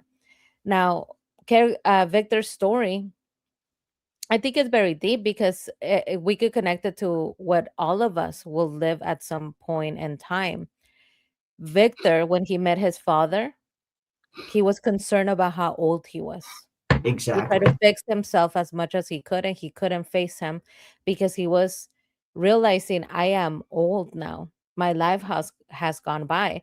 And I think that part of him saying this is my home is the fact that he would have to face that he has aged. Last time he saw the real world, he was a child. He's coming back into the real world and he's no longer a child, he is an older Yes. man, Yeah. which is something very human. A lot of us, I think we all feel like we are, I don't know, 18. Everybody feels 18 and your soul, you feel young. And sometimes you look in the mirror and you realize, oh my God, when they say, ma'am, can I help you? They're talking to me. Um, Mhm. right. So No. he has this very human experience of realizing what is there left for me? My life has passed me by. And Yeah. I think that Snuggie and all of his great knowledge, Snuggie, all of Snuggie's great knowledge, that is what he's hinting at. Yeah. Life has passed Victor by. What is there left? That is devastating, dude. Yeah. The fact that you were a child and when you get back, yes, there's going to be a couple of things left, but a family, Mhm. a wife, and children No, at not this age would not be what you not get. in You the don't cards get a for it. life. He's So way too old so for that. Yeah. it's devastating. His Yeah. life is gone. Mm. Yeah, all his years passed him by. I mean, he spent 40 plus years in this place, and from the time he was 10 to well into his 50s now. So yeah, he's not going to be able to go home and have a family where he's going to be able to have children and probably get married or anything. But I think he could have a somewhat normal life being a part of Tabitha's family and Ethan's family. And again, I think this look on his face gives me the impression that this is the first time he's ever even considered that this is maybe a possibility. Because again, I think Victor's changed a lot as a character. This is not the same Victor that we saw in season 1 and season 2. This is not the same Victor that said, "This is my home." This is a different Victor. He's changed. He's grown. He's evolved as a person. So I think he's slowly, for the first time in his life, starting to contemplate a different possibility, a different outcome for what he maybe always thought his life would be. And I think that's Yeah. scary. That's intriguing for him, but I also think that's going to be scary for him as well. And Yeah. again, I think Scott McCord just nails these fucking scenes so well. The guy's he puts on a master class of acting every time you get even a hint of an emotional scene from him. So the guy just really, really carries these scenes incredibly well. And yeah, Yeah. it'll be interesting to see where it goes. Listen, I like everything you said, except for the part about being part of Tabitha's family being comforting. Like I said, the actress is doing an amazing job because if you do dislike Tabitha, it's because she's doing her job correctly. Mm, I don't care if I'm in the real world or in the fake world or in from. I don't want to be part of her family. She's not the nicest mom ever, okay? no, she's not. Um She's not the best she mom. She's not. which is a lot of people, the takeaway from this episode was they are very frustrated by the type of mother that she is. She is Yes. complaining about Yes. Ethan and about what he needs to feel secure. Yep. I wouldn't want to be part of her family. I would be like, I'm in the real world alone. I'm not No, gonna go no, over give me to those. her house. Give me those I'm not gonna fucking go over leave to me. her barbecue because she's fucking cold to me. She's No. mean. She's a mean lady. I don't want to go over to barbecue with Tabitha. Like, no, I might as well be alone. Yeah. But a lot of people are feeling that sentiment. They did not like Tabitha. She is not ingratiating herself to the viewers. And this is a question for the chat and Jeremy. Do you like Tabitha more now that you've seen a little bit more of her? Or do you like her less as you're learning more of her and her parenting? Oof. Do you like her more? Has the bar gone higher? Or do you like her less? Because I used to like her more and now I like her less. Now that I I think see the way that she handles things. And listen, I'm a mother. I don't really talk, about my child. Um, but from a mother's perspective, when your child, and this is a tip when you guys have children, instead of telling them, no, there's not a monster in the underneath the bed, no, get real, it's not happening, right? Because sometimes they will make believe things, monsters where there is no monsters, and tell you about them, instead Mm. of you snapping them into reality like Tabitha's doing to Ethan when he's saying, I might be alone, can he show me how to survive? And she's like, you don't need it, you're not going to be alone. Tabitha, you don't know that lady. Your husband just got slaughtered. Do you not remember that No happened 2 idea. days ago? Yeah. 2 And days that's, ago, your man.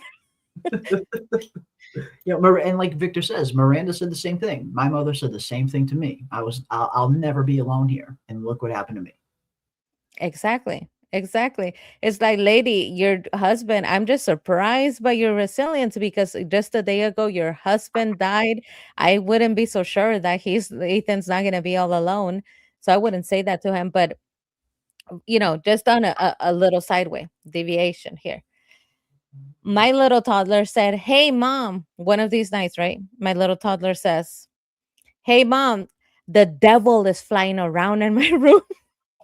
Oh my And God, she I says remember this, that. she's in her crib and she's like, hey, mom, the devil is flying around in my room, right? And it's bedtime.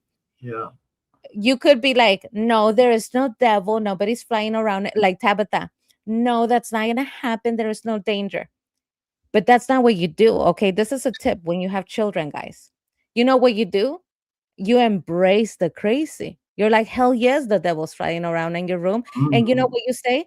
I was like, devil, you better come down with me to the living room because it's bedtime and she can't be talking to you. Mama, he says that he's gonna go down and I'm gonna talk to the devil outside. You fall asleep, okay? And Mhm. then I'm talking to the make-believe devil, like, devil, get the hell out of this room, right? You have to exercise the fake devil that's flying around in her room. Not But that's what today, you do. Satan. Not today, Satan. It's bedtime. But that's what you do, right? Like, that's the type of mom that everybody would want. Somebody that if you're telling them, hey, mom, I want to learn from Victor because I feel like I may be alone. You're like, cool, go with Victor. He could teach you whatever he wants. I'm going to go and handle what I need to handle to get you out of here. Yeah. Why is she being so childish? Yeah. And that's the thing. I mean, as much as Tabitha wants to promise Ethan that he'll never be alone here, like Makita brings up, no one can claim that ever. Like Tabitha can say that as much as she wants, but that's not something she can guarantee Ethan that he'll never be alone here. You can't guarantee him that. That No. is a very real possibility. So yes, if that was my son, I would want him to at the very least be as prepared as he possibly can be. So if he ever does get stuck alone here, he'll have a little bit of a leg up. He'll have at least Yeah. a chance that Victor never had. Yeah. But you know what, Jeremy? I'm thinking that this is all by design. Okay. I think that they're geniuses. That is just, I tend towards if something doesn't make sense, it's because they're geniuses. So this is what I think. Okay. I think Mhm. it's all by design. You know Yeah. why she's making checks that she can't cash and promises that she can't keep and being foolish, Makeda, and saying, never, you'll never be alone here?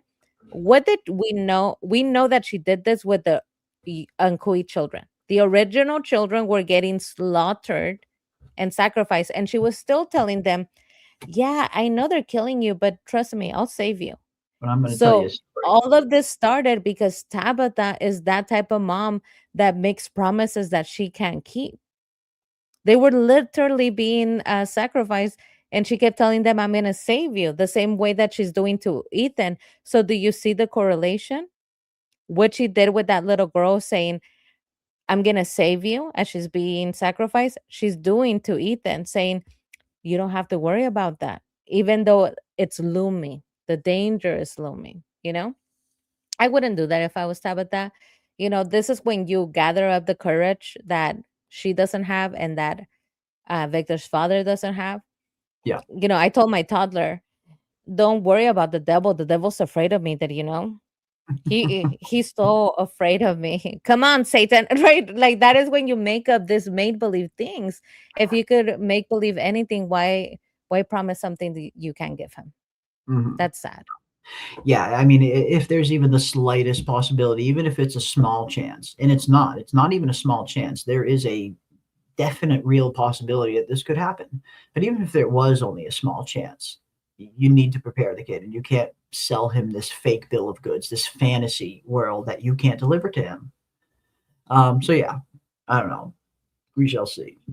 I like that the chat has decided they're not leaving. Like the chat has decided that Ethan will probably be alone. I mean, we have seen that history does repeat itself on this show, but I would be surprised if they don't get out at the end. I would definitely be surprised.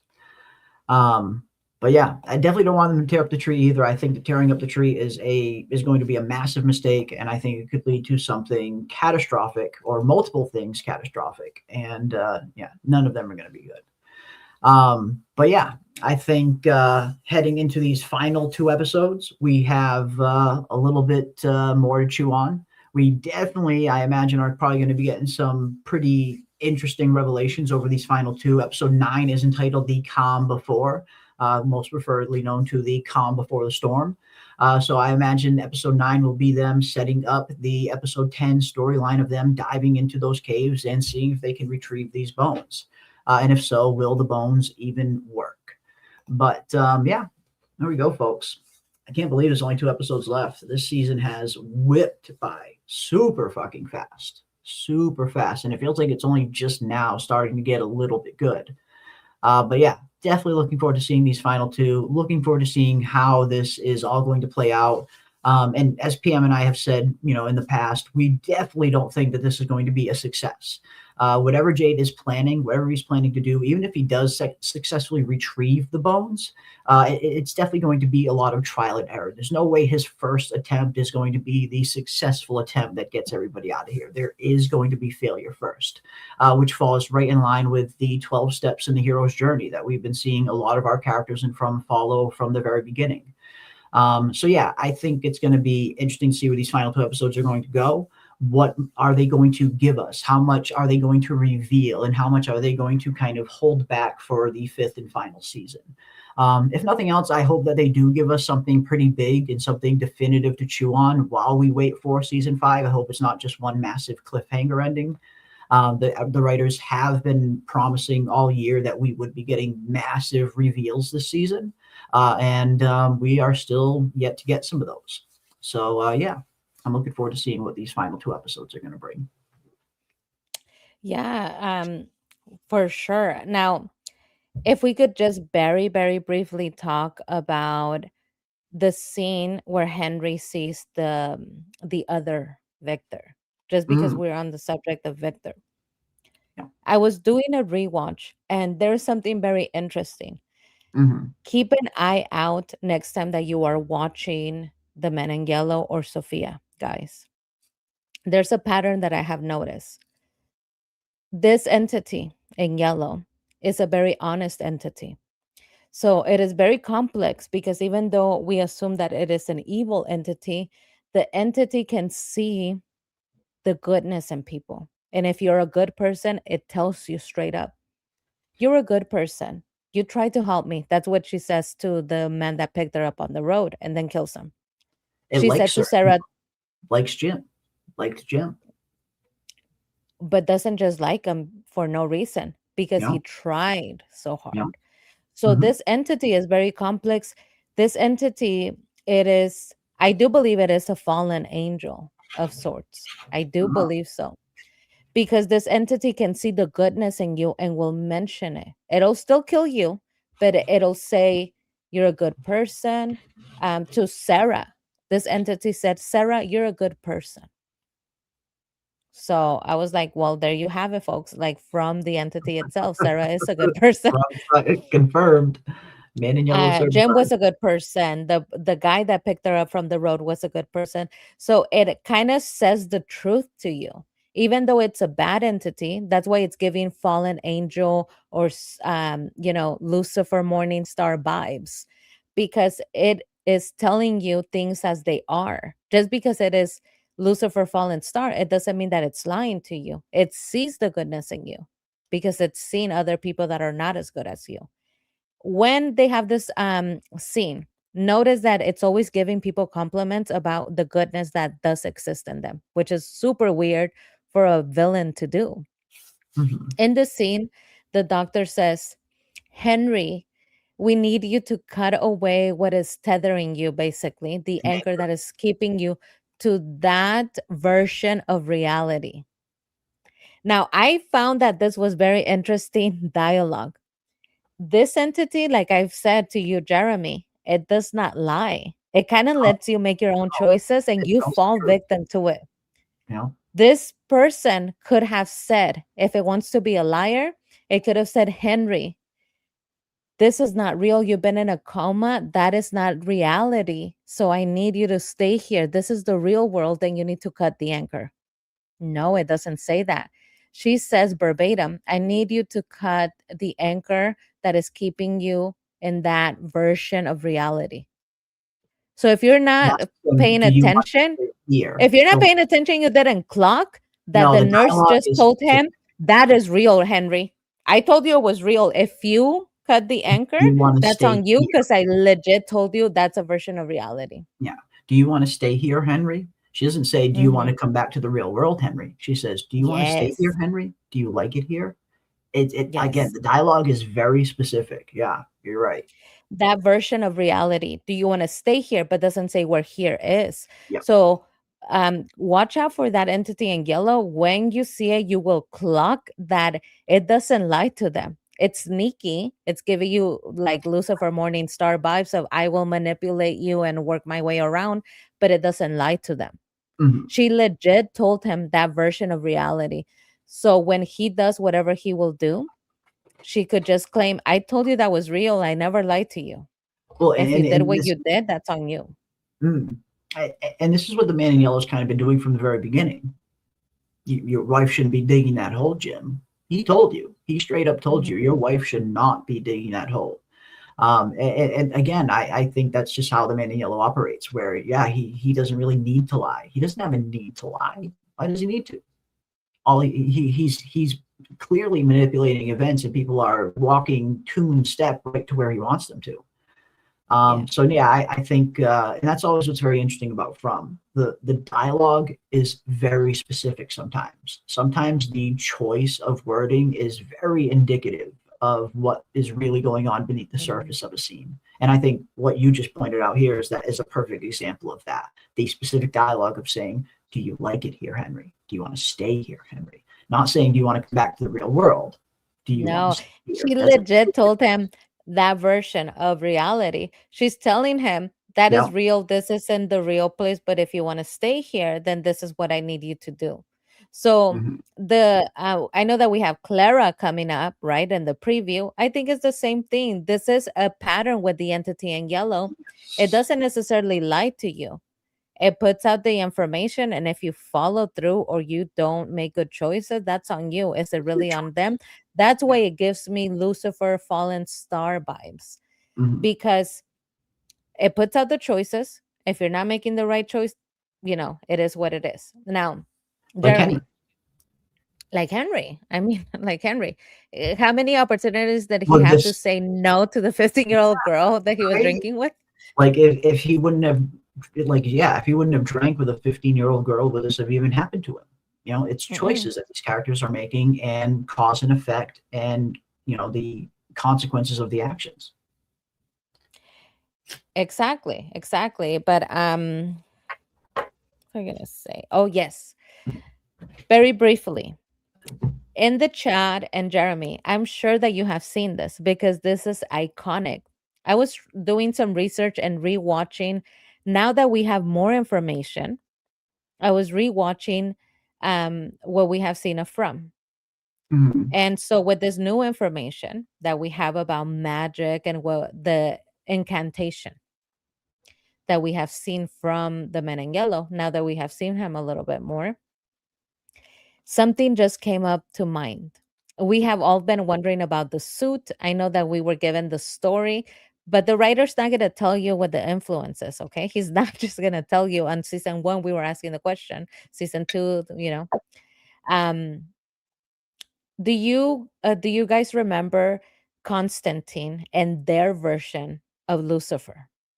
Yep. So Constantine and their version of Lucifer is iconic for a reason. It's gorgeous, it's beautiful. Anybody that is a writer or a producer filmmaker puts that as an iconic version, because we have seen many, many different versions of Lucifer Fallen Star, but this one was different than the other ones. And it's very hard to do a different version of Lucifer, something that has been done a lot. But Constantine gave him a white linen suit that was gorgeous, a beautiful white linen suit, and his feet were covered in tar, and his body underneath the suit was covered in tar. Yeah. The meaning of that being, when you see the suit and the white of the suit, it is a hint of, I used to be angelic. This used to look good once upon a time. It was perfect. But now I'm covered in tar because of that. I have fallen from grace. And so when I thought about that, I clocked it and I'm like, you know what? I think that the Men in Yellow suit has been influenced by this version of Constantine's Lucifer. He's wearing this bright yellow suit that is dirty, but you could imagine that once upon a time it wasn't. Once upon a time it was bright linen and nice and it was new. And he's dirty, but he still wears the suit. He holds on to the suit, this identity of, once upon a time I was great. I was better than this. Once upon a time I used to wear this suit and I didn't look this way. And we've seen a painting where he looks young.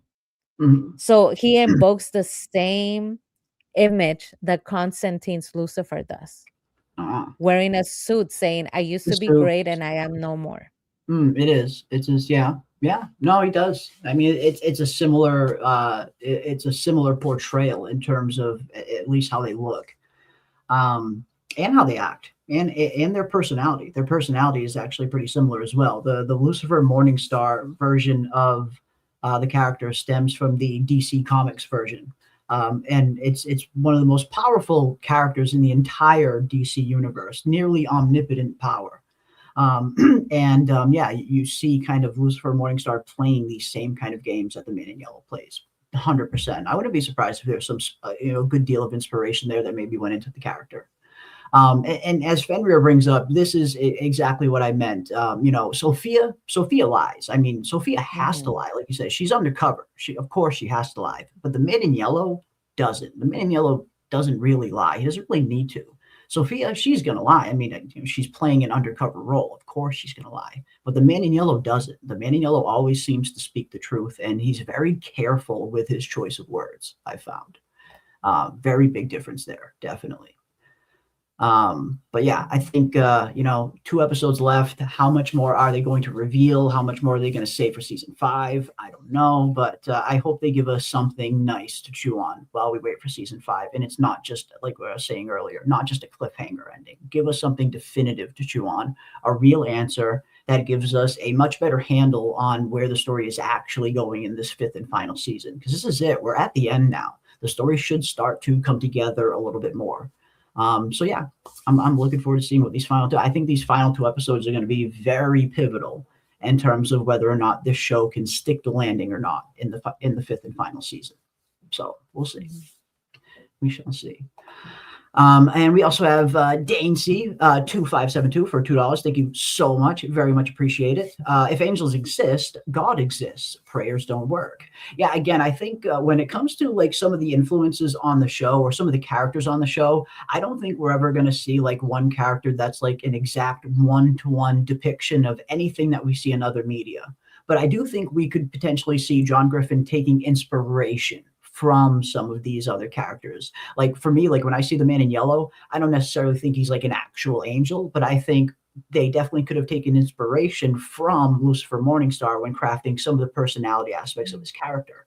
So that's just me personally. Like when I look at some of these characters, I don't feel like we're ever going to look at one book, one movie, one anything that's going to give us the exact answer to From. I know there's a lot of theories out there that From is based on like specific previous stories. And I think it takes inspiration for some stories, but I don't think there's any one story or any one character or anything that we're going to be able to look at and say, okay, this is going to give us all the answers. This is exactly what's going on From. But I think we could definitely, if we look close between the lines, you can definitely start to see some of the inspirations that might have went into some of John Griffin's writing when crafting some of these characters and when crafting the lore of this world. Not one-to-one depictions, but inspirations. And that's just kind of how I see it. Hmm. No, I 100% agree. And this is the way that I kind of approach the research when it comes to that.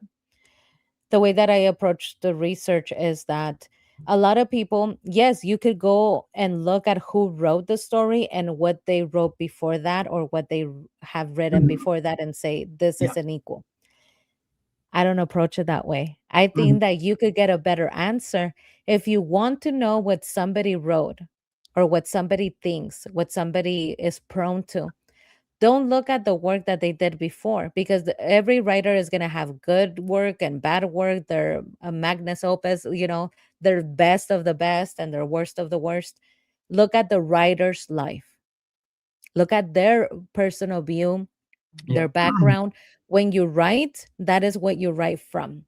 From your personal view, your personal opinion, your background shapes and molds everything that you're writing. It is impossible for you not to be shaped by your existence or by your beliefs. That's why if certain writers have a signature, you know what you're going to get from them because you know that that's their style. That's what they're prone to. When you look at the writer of From, when it comes to this super chat about the angels, instead of looking at the last thing that he wrote or he collaborated on, I looked at him personally. What do you personally think? Why do you talk so much about God in a show? Do you believe in God?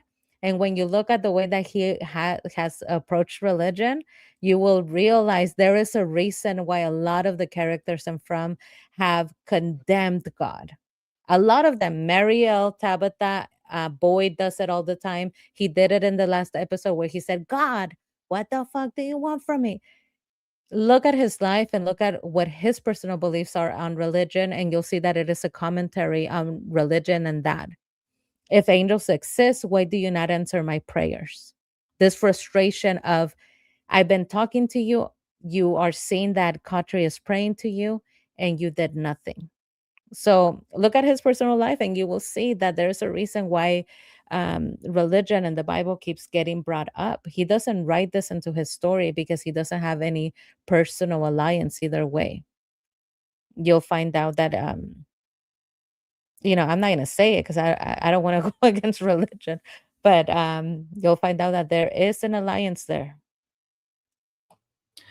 Yeah, I think writers are influenced by a great many things, in their personal life and their beliefs, but also in the media that they consume. The stories that they like, the stories that they've grew up on as kids and stuff like that. I feel like a lot of these things go into shaping a writer's certain kind of style. And yeah, you can see some of these things if you look a little bit deeper into the writer as a person, who they are as a person, and some of the things that they like as well, I think.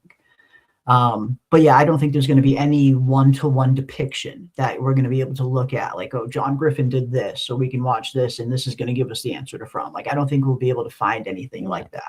I think we'll maybe be able to find some inspirations of his, but I don't think we'll be able to watch or read or look at anything that's going to give us the secrets to From, that are right there just for the taking.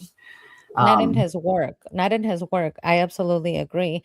You could find his signature in everything that he does, just like style. everybody's signature. That's what I Yeah. call it. I call it his signature. You leave a trace of yourself in your work. Yeah. Look at his personal life. Look at his personal life. If I am an atheist, do you And believe like, that I could write a compelling story about God that favors God if I am an atheist? No. I will tend to write towards what I feel and what I understand, right? So when you look at his beliefs and what he has said about that aspect of life, you see From, and you're like, I understand what he's saying. I understand his personal point of view. I understand where this comes from. So I would say, kind of do some more research on him as a person as opposed to his work. And then you will see he straight up tells you what he feels about religion. I don't, I don't want to judge religion. Everybody believe what you believe, but I'm just saying, if you want to see somebody's work and kind of understand it a little bit more, if you go looking for that answer, he has given it to us. Yeah, I mean, I think looking at who a person is and also looking at what they've written previously will give you an understanding of their kind of writing style, some of their inspirations, things that, what goes into their story crafting. And yeah, that's been true since the beginning of writing, pretty much. And we have Katrina Marie for a $4.99 as well. Thank you so much, Katrina Marie. Only thing I care about with this scene is what the third thing the boy in white said was. Yes, number 1 was good, number 2 was loneliness, and Tabitha interrupted before number 3. That is something that I've been seeing a lot of people comment on in the comment section. What exactly was the third thing? Because Victor does specifically say, the boy in white told me 3 things that I was going to need to survive on my own. 1 was food. The second was loneliness. And part of me thinks that, the third one was maybe shelter. You need shelter. You need protection from the monsters. This is a place that is filled with these monsters. So I have to imagine maybe the third thing was the boy in white teaching Victor how to hide, teaching Victor, shelter, something along those lines. Because yes, he's got the food. He's got ways to combat loneliness, but he also needs protection against these monsters, because this was during a time when the talismans weren't there. Victor didn't have talismans growing up as a kid. He just had to hide wherever he could. So I'm wondering if maybe the third thing was something along those lines, him teaching Victor how to hide from the monsters. I like it. I kept asking, what was the third thing, Tabitha? And Yeah, how dare you interrupt them? Right?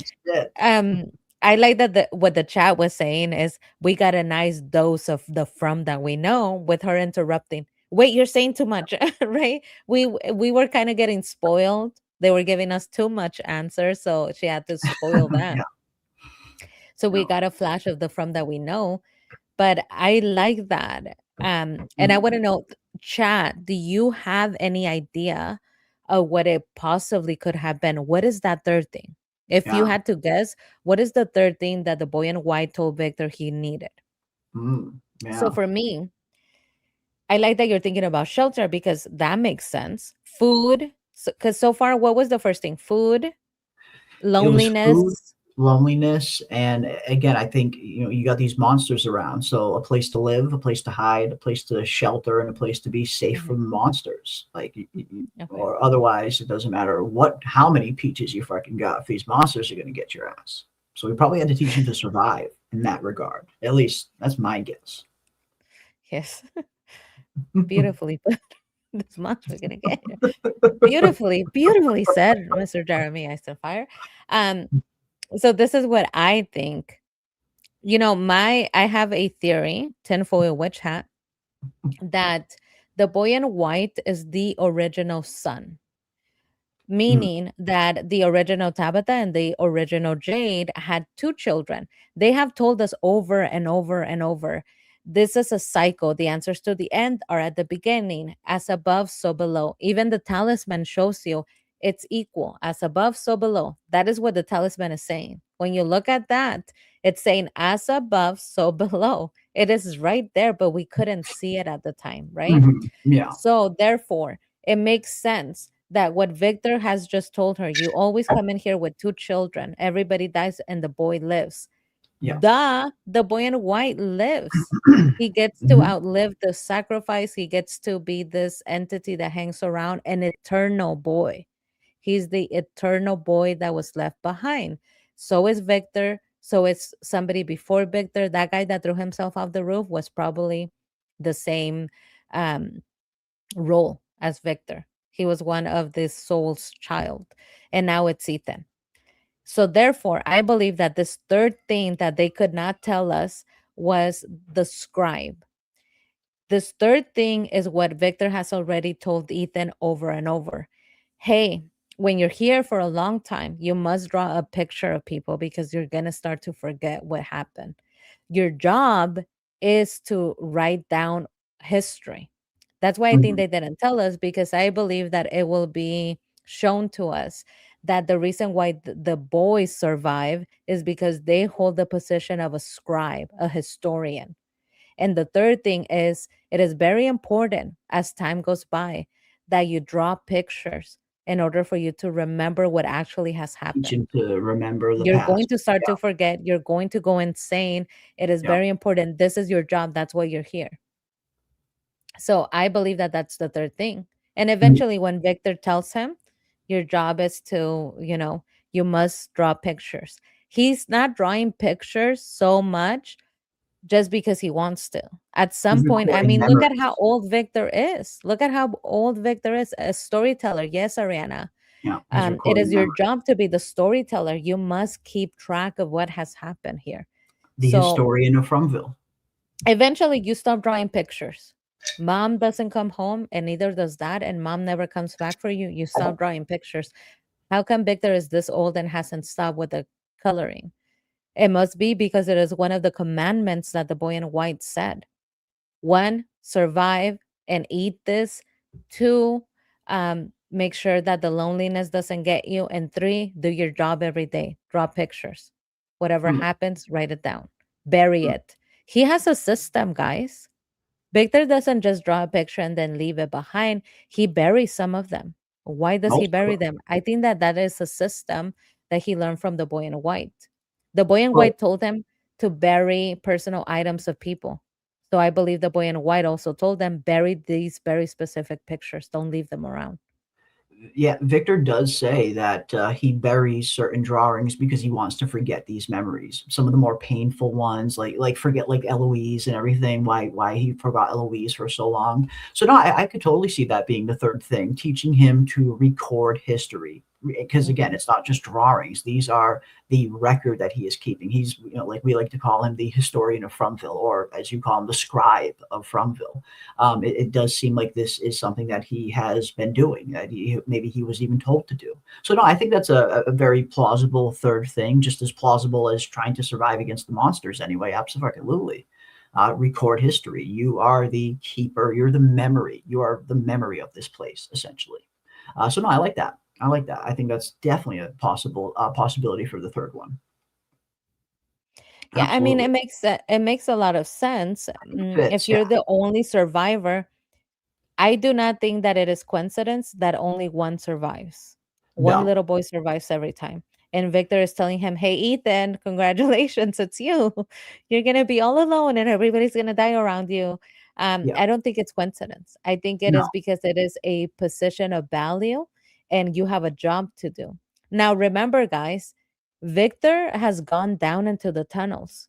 Eventually, it is my theory that he got so lonely. What do you do when you're so lonely? And you do kind of see people that look like people, a milkman, somebody that looks like a shopping lady, a mom, a dad, and a cowboy. You're going to be enticed and say, I'm so lonely. I might as well go down there and check out what the monsters are doing. Damn. Children are curious. Children Mhm. are very curious. And if you get lonely enough, you're going to go down there and you're going to start looking like, what are they doing? What do they do? Right? Look for company, even in monsters. So the monsters are aware that Victor has gone down there, that he knows how to navigate the tunnels. He's been told by the boy in white, and Mhm. they never hurt him. Mhm. Why? Maybe they can't. They can't because he's supposed to survive because that is his job. His job is to record history. Mhm. Which could also potentially explain what we're seeing with Henry here right now. Like if they wanted to harm Victor, if the man in yellow wanted Victor dead, but for some reason can't harm him directly because he's protected. Just like we kind of maybe assume that maybe the man in yellow can't directly kill Jade and Tabitha potentially. Could this be that workaround? Is this the whole plan that the man in yellow has enacted with Henry to be the sole purpose of eliminating Victor, the anchor, as it were? Yeah, no, I could definitely see it. I could see it all fitting potentially if Victor is maybe protected in some way. I mean, he survived here for a very long time on his own, and that takes a little bit more than just luck. I would have to imagine a little bit more than just luck. Mhm. But They yeah, didn't say, "Hey, Victor, if you keep coming down here, we're gonna kill you." no, we're gonna make you stay. Like Smiley said to Kenny, Yeah, "Your dad made funny noises to you." Super weird. They yeah. said, "We're gonna make you stay," but that does not mean we're gonna hurt you. We have the power to hurt you. They're just saying, "We're gonna keep you down here, Victor, like you would a child, but you're not threatening his life." Maybe Hmm. you can't touch him. And that is my personal belief. There are people, we have seen the monsters can hurt them and they don't. There's rules there. They can't Hmm. touch Victor, they can't touch Ethan. He has to survive. Oh, yeah, could be, could be. And we get Dane for another $2. They never addressed how the monsters knew Boyd's plan. And again, I think that could probably be, the easiest explanation maybe is that Sophia knew the plan. The man in yellow knew the plan. Sophia was right there in the room when Boyd was talking about, the plan to go down and use the bones. And then Sophia even went one step further as to confront Boyd right in the sheriff's station and even ask him what the totems were for. And Boyd straight up told her, we're going to use these totems against the monsters to see if they work. So if anything, if the monsters knew the plan, it must have been through Sophia in some kind of way. And maybe that could even be the explanation as to why the monsters know everything they know. Like the monsters know tons of stuff. The monsters always seem to know what they're doing, and they always seem to have a kind of countermeasure for it. And we know that the monsters like to think very strategically as well. Like that was a very strategic move at the beginning of season 3, letting the animals out of their cage, luring everybody out of their houses to set that trap for Boyd and Tien Chen. That was very tactical and strategic. So part of me wonders that if Sophia knows something, there's a good chance the monsters probably know it as well. But that's just my guess. I feel like that's just the easiest way to explain it. Yes, I would have to agree with that. We see that Sophia gets the 411 with an exhibition of the totem. I thought it was hilarious the way that Boyd holds the totem. Like, I'm not just going to tell you my plan. Look, this is the totem that we're going to use. It's like, come on, Boyd. That's why I think it has to be him working her because he's not that dumb, right? Yeah. So it makes sense that Sophia told these monsters the plan, and so they prepared for it. Yeah. We have also seen Sophia around the monsters. The first night that she was there, she's outside. She opens the door and Kenny is asleep. And she's outside there kind of talking to them. I believe that she was talking to them and telling them, hey, I need you to grab Jim's body and I need you to hang it. But please make sure that he's hanging upside down and his leg is positioned just this way, right? Yeah. Because she couldn't do it. Yeah. She was with Kenny. So she couldn't sneak out at night. Therefore, the monsters were there, and I like to think that she told them what to do. That's why I think that she probably told them Boyd's plan. And I think that Boyd is onto her, guys, because Donna, Boyd, and somebody else Patty Melt, the one that got her face burnt, are talking about what to do with Roger's body. And all of a sudden, Sophia says, did it not work? Yeah. The totems didn't work. Yeah. And Boyd is so funny. That was another funny moment that was not supposed. Like, no. He goes, I'm sorry. Like, excuse it, right? Like he screams one of those, and she's like, "Oh, the totems, did they not work?" And he's like, "No." Like, no. He's like, "What the hell do you think that I'm pissed off?" He's like, "No." And she's like, "That's too bad." So I think when you see that, watch how Boyd reacts to her. Boyd doesn't talk to people that way, especially not to the kids. We have seen Ethan be a badass kid where he's running out on the road. He's being crazy. What does Boyd do? Hey, Ethan, honey, you can't be going out on the road because if you go out, it's going to be a problem. He's very gentle. But here, look at how he looks at her and he screams at her. Sorry. He's like, what are you doing? What I think he's onto her. I think he's onto her, Sea of Flowers. I think that he clocked her. Look, all of them. Acosta is a detective. Donna's pretty good. And Patty Melt is over there. All of those people are like, what is this weird girl saying? Play it. Look at the look on Donna and Boyd's face. They're like disgusted that she's even asking them. Exactly. That's what I'm saying. Boyd doesn't treat kids like that. He treats kids really nicely. We've seen that with badass Ethan. He's very gentle with them. Yeah, he looked annoyed, right? He almost looked annoyed, yeah. The totems from the settlement, you said that you were gonna see if they could hurt the monsters that come out at night. Did it work? No. No. That's too bad. But play before then. When he's like busy and she interrupts him, he gets pissed off.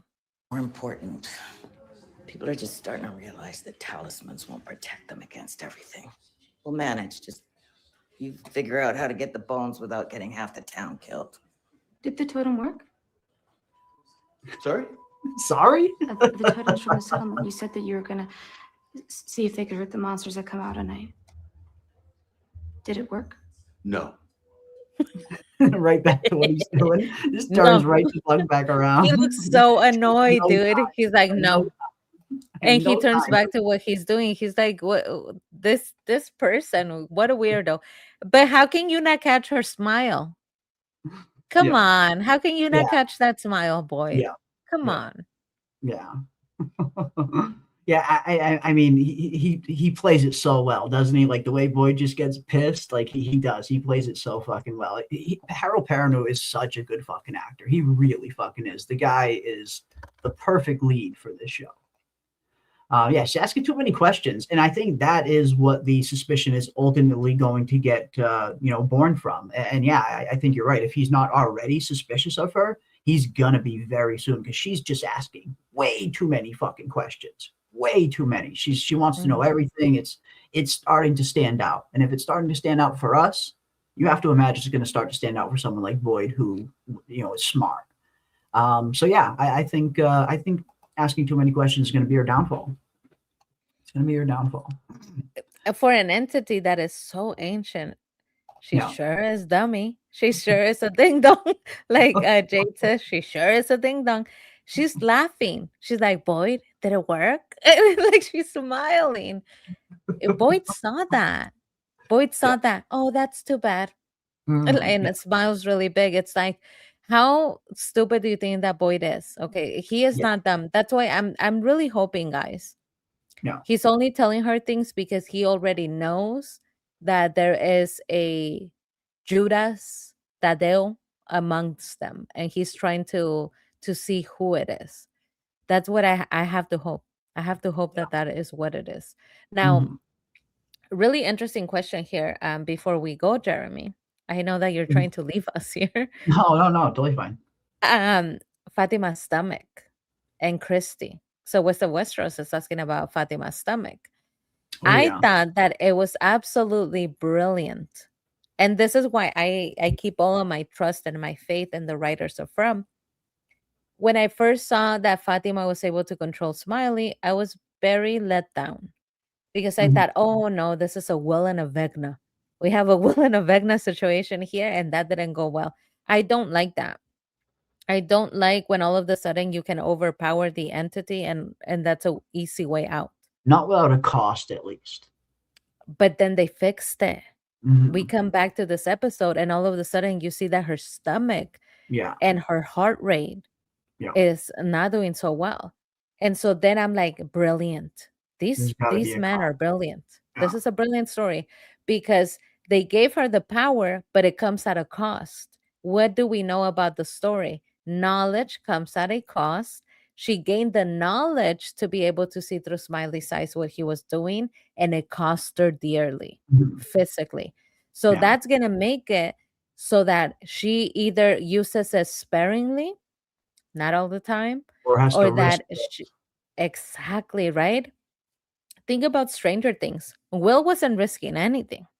He wasn't risking not a thing. He was risking the fucking nosebleed. That's about it, and having to refuel on some junk food, and then he would be back to normal. There wasn't a real cost there, like we're seeing here. Not at all. Exactly. And so that does not make for a good story. That does not make for a good story.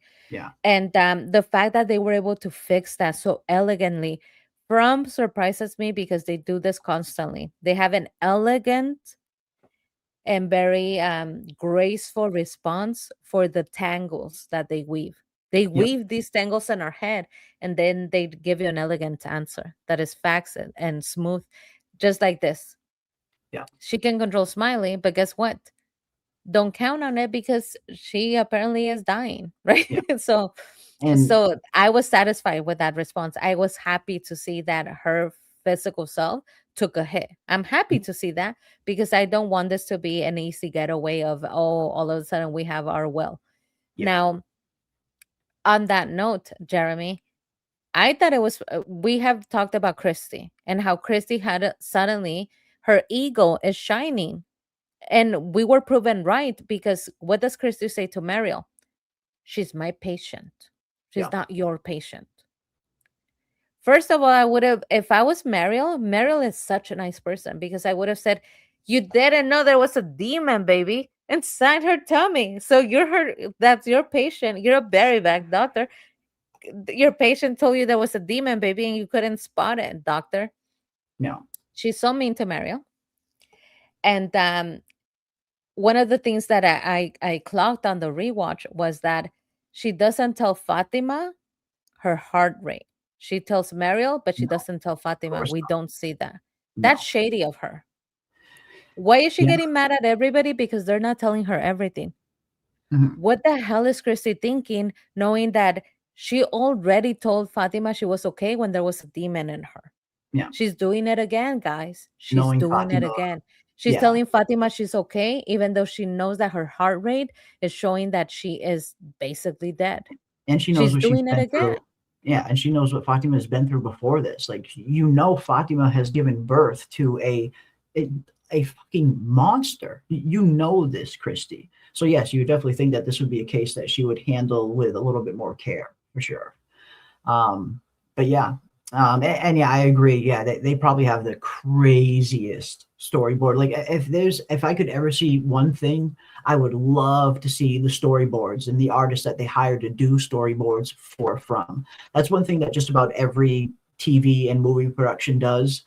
When they're setting out the scenes, when they're setting out, what scenes to do, they always have a pretty good storyboard artist, usually on set, drawing out the storyboard scenes. It's a little almost kind of mini comic book in a sense that shows the scenes, the angles, the shots that they want to film and stuff like this.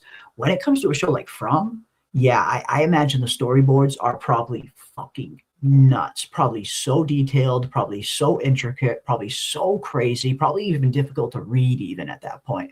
So yeah, I would love to see their storyboards at some point. That would be a sight to see. I bet they're probably fucking nuts. They are probably Oh my nuts. God, I would love that. I would travel after From is all said and done. This is what I would like to do, right? We're From dreaming. museum, so we can see all this shit, and we'll fucking go. We can visit the town. Exactly. And, We're walk talking through, about walk the dreaming, streets of right? In the Crumville. perfect world. We can If I'm go into gonna the dream, I'm diner. gonna dream big. They could turn the diner into an actual diner. We can visit there. Fans can visit there, walk through the town, ring the bell, go to the diner, go to the bar, the makeshift bar. Like when the show is over, a B&B. You could yeah, stay they at one of need the to make it houses. they need to make it an attraction when the show's over. Oh Absolutely. my God, dude. I mean, if we're going to dream, let's dream big. Right? After From is all said and done, if I was to do anything, I would do a big conference of everybody all around the world that we have met. Everybody who lives in the US, that lives across the All over the pond, world. Yeah. all over the world. We would meet in Nova Scotia, where they film From, Yeah. before they take down the set. And all of the From creators would go and get to spend some time there. Right? And we would say our goodbye to From. That's what I would do, because I love all of the creators that talk about From. I think that they are some of the most interesting, intelligent people that I've ever met. And yes, we have fun here, here and there, but how fun would it be, all of us, like in From? Go There's stay in nobody Colony that would House or appreciate not. the diner Colony more House. than all of us. Nobody would appreciate the diner more than the people that are obsessed with the diner. Could you Yeah. imagine? Oh, I yeah. like that, all of our friends, Real Enigma, Igor, all of the creators, everybody, being at the From Diner. I mean, what a dream. We're dreaming. So that's what I would love. And then all of you guys in the chat, a great big group before they take down the set. I would love that.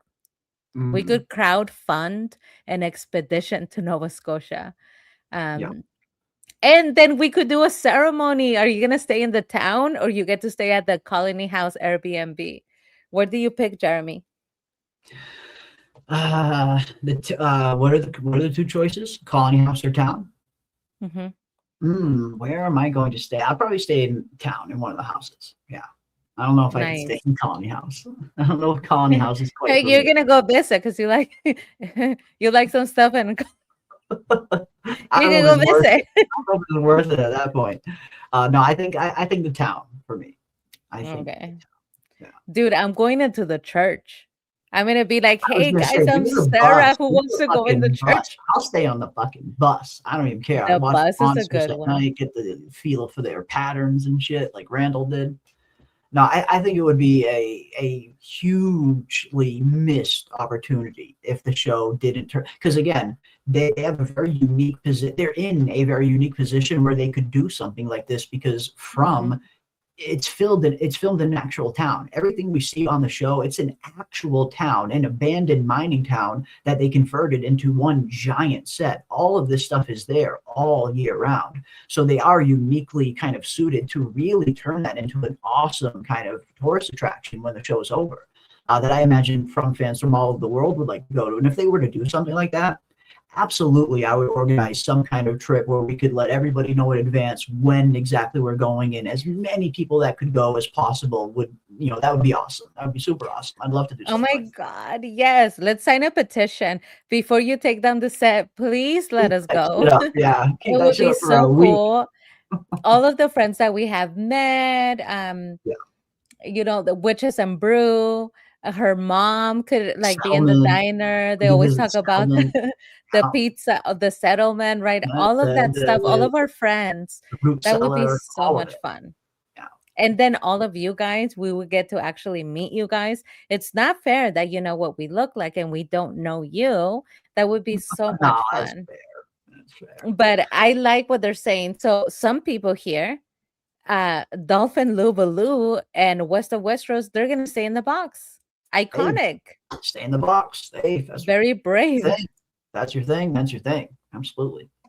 But I think that would be super fun. And again, I think it would be a very smart investment, very smart business strategy for MGM to turn that into something, just continue making money off of that set well after the show is done. That is, of course, if they don't plan on using it again for a prequel series or something. I mean, who knows? I don't want them to do that. Please don't ruin. It is hard to say goodbye to something that you love. But sometimes we must be brave, guys. We must be brave, and we must say goodbye when they told us that the end is there. You don't want a Game of Thrones set, guys. You don't want your heroes to fall from grace. No, when it's time to say goodbye, let's let them go. It's gonna be painful to let my friend go. I love them, but I would rather that than see it go the way of Game of Thrones. Mhm. But No, yeah, I see it go could the ask way- them, like, give us a weekend before you turn down the set. Please give us a weekend. And then we can have Doug. Doug loves the family. He would totally be there with us. Oh yeah. Yeah, it'd be fun. It would be fun. Absolutely. But yeah, I mean, I guess we'll see. And again, that is if the town is even standing. And this is something that we've talked about a little bit in the past, because the creator of the show, Jeff Pickner, brought up this exact scenario right here. The whole could the town be turned into some kind of tourist attraction after the show is over? And Jeff Pickner's exact words were, that's assuming the town is even still standing by the time the show is over. And that came directly from the show's creator. So this is something that we've been wondering for a while too, that Fromville might not even be standing by the time the show ends, depending on where the story goes. So we might not be able to have what we want at the end. But who knows? Who knows? This is the funnest question ever, because we've asked just about every question. It's years of discussing the show. We've never asked this question. After the show is done, if there's an Airbnb, where do you stay? Katrina Marie says she's like, I'm a solo stoner. I would stay in Colony House. You're not solo because Jeremy would be up in there in Colony House. I don't know if I could stay in Colony House. I don't know. No, but he go visit. I don't know if it's quite my vibe. But yeah, I mean, I suppose I could visit. I'd visit. Nelly would stay at the bar. I like that. We haven't heard that, Jeremy. Bar is fun. Nelly would stay at the bar. Definitely. I mean, you got to visit all. You got to visit all of it. You can't just go to Fromville and visit one place. You got to see everything. You got to see it all. On the menu at the diner, liver and onions. And pancakes and liver and onions. I love liver and onions. And tea. To the men in yellow. Plenty of tea for us to drink. Yeah. Liver and onions. Give us love the whole it. Fromville experience. And yeah. And Dolphins Luvaloo, you wouldn't be alone. You wouldn't have to be like Randall, Jeremy. You wouldn't be alone in the bus because Dolphin Luvaloo would stay in the bus with you. That's very nice. I like it. I would be all over at the church. Like Sarah. Wherever Sarah went, that's where I would go. Yeah, I would definitely like to hang with Sarah. I'd like to hang with Sarah. I like to hang with Victor. I like to hang with Jade, and definitely Boyd. Yeah, the Root Cellar. Checking out the Root Cellar. Got to taste that from Village. Yeah. Again, it could be fun. That could be and it could be a very profitable business investment for them if they ever choose to do something like that. Yeah, stay in the caves. Even go down to the fucking caves. That's a Stay good down one. there for a little bit. They You got could they sleep on got one of the slabs, right? One of Well, the they- Ankui the- slabs could be your Yeah, bed. you can sleep on one of the 7 stones down in the chamber. Absolutely, the full-on Ankui experience. Yeah, why not? I mean, they got they got a tea set down there. They got an old grandfather clock, an old TV, a little tricycle. There's some stuff down there in the cave to occupy your time as well. Yeah, absolutely. But yeah, a Fromville escape room would be super fucking fun. That would be Oh my fun. Like if they could build like a God. massive like Fromville escape room and that you could actually kind of rent and have to solve, like that'd be fucking awesome. Hell yeah. Canned peaches for sale. Yeah, for sale. Absolutely. Talismans for Canned sale. peaches. Yeah. Hey, Jeremy, we could make a killing on this. We take the We could peaches make and the a killing. talismans. If they don't set it up, we're fucking gonna do it. Straight If up they like don't do it, we're going to I'll do it. I'll crowdfund fucking do it. this. I'll invest Yeah, money. we'll crowdfund this and we'll go Yeah. to Nova Scotia. I know that Doug would be down. We could hire Doug and you could take, at the RV, you could take your turn at being killed by Doug. If they don't do this, we will crowdfund this Yeah, and we're they don't gonna do make it, a we're gonna killing. have to do it. We're gonna have We'll charge for every talisman. You have to pay if you want to play. But no, that could be fun. That could be fun if they did something with the set. We can go mushroom picking. I love Mushroom all of your picking, ideas. Absolutely. You can go hunting for faraway trees. Tons of stuff you could go do. We could go mushroom picking, yes. Tons of stuff you could go do. But yeah, that would be fun. That would be fun. But yeah, here we have it, folks. 2 episodes left. Final 2 episodes of season 4, and then it is back to waiting for the 5th and final season. But you guys know me, you know how I do things here how we do things here on the channel. Even when From ends, I always keep one foot in the From door, usually all year round, even if it's just like doing one From stream a week where we all talk about latest theories and stuff, because there's always new stuff to discover. So even when From ends, we'll definitely continue to do some From streams as long as you guys feel like continuing talking about it, of course, that is. But yeah, here we go. 2 episodes left. And of course, House of the Dragon season 3 is just around the corner right now. I didn't even realize House of the Dragon starts this fucking Sunday. I thought House of the Dragon started next week. But it is creeping up on me faster than I thought. So tomorrow night, I am going to be doing a House of the Dragon Season 3 preview stream. So anybody who wants to come join me for that, that will be tomorrow. And yeah, we will be diving into some House of the Dragon stuff when that Season 3 airs this weekend as well. But for real, I cannot wait to see where these final 2 episodes go. I think we got a lot of stuff in episode 8, some new information, some good character development, definitely a lot of good setup for what is probably going to be the storylines playing out in episode 9 and 10 in terms of going into the caves, trying to get the bones. Will they be successful? And if they are, will the bones even be a help to them? So I'm hoping we get some pretty good revelations in these final 2 episodes. Yes. I will not be here for House of the Dragon, but that's very exciting. It's a bittersweet. I hate that it's getting good right when it's just ending. getting good right now, right? Jeez. I mean, I could feel it. The ending is coming, and it has been the pleasure of my life to be Yes. your co-host for the From, for the Pleasures. From Hour. All And mine. I keep thinking, there's only 2 episodes. The goodbye is coming. I'm gonna have to say goodbye to all of you. But it was so much fun being able to talk to you and your channel and your chat, because it generally is the nicest of people. And I had a great time. It's Mhm. been such a journey. But yeah, it's coming to an end. It So I want to is. make sure that we savor, the last couple of episodes, 2 because episodes left. Yeah. It's hard to say goodbye. It's gonna be hard to say goodbye to all of you. I'm gonna miss all of you. But I leave the kingdom of Jeremy Ice and Fire. um, until next time. But yeah, like Until next that's why I'm like, oh my God, I got Jeremy to do this live because I missed the Sunday one and I can't miss any. I'm not No, missing no, any of my lives now because there's it's only almost 2 a episodes Sunday. left. No. Yeah. And we're gonna have a little bit of ways to wait in between, from season 4 ending and Severance season 3 beginning. And I'm sure once that starts, we'll be diving headfirst into that as well. And if you guys have not seen Severance, definitely check out Severance. It is, in terms of like the feeling that we get when we're watching From, the theorizing, the characters, the good writing, the really good storytelling, Severance is the next best show, in my opinion, that gives us that kind of From feeling. Like Severance was so freaking fun to cover. And I can't wait for season 3 to come around. Severance is probably my Mhm. second or third favorite show that is out right now. It's so good.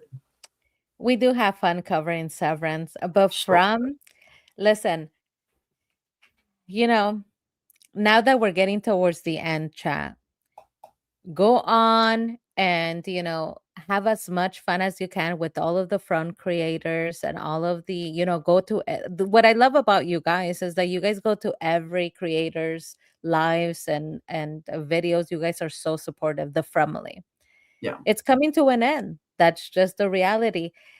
I love Severance, but there is nothing like From. We will never be able to Mm, capture the magic of the mm. family the way that From did. There is nothing like it. It's a wild time to be alive. A Mm. wild time to be alive. So, um, yeah, Severance is nice, but Yeah. it's not From.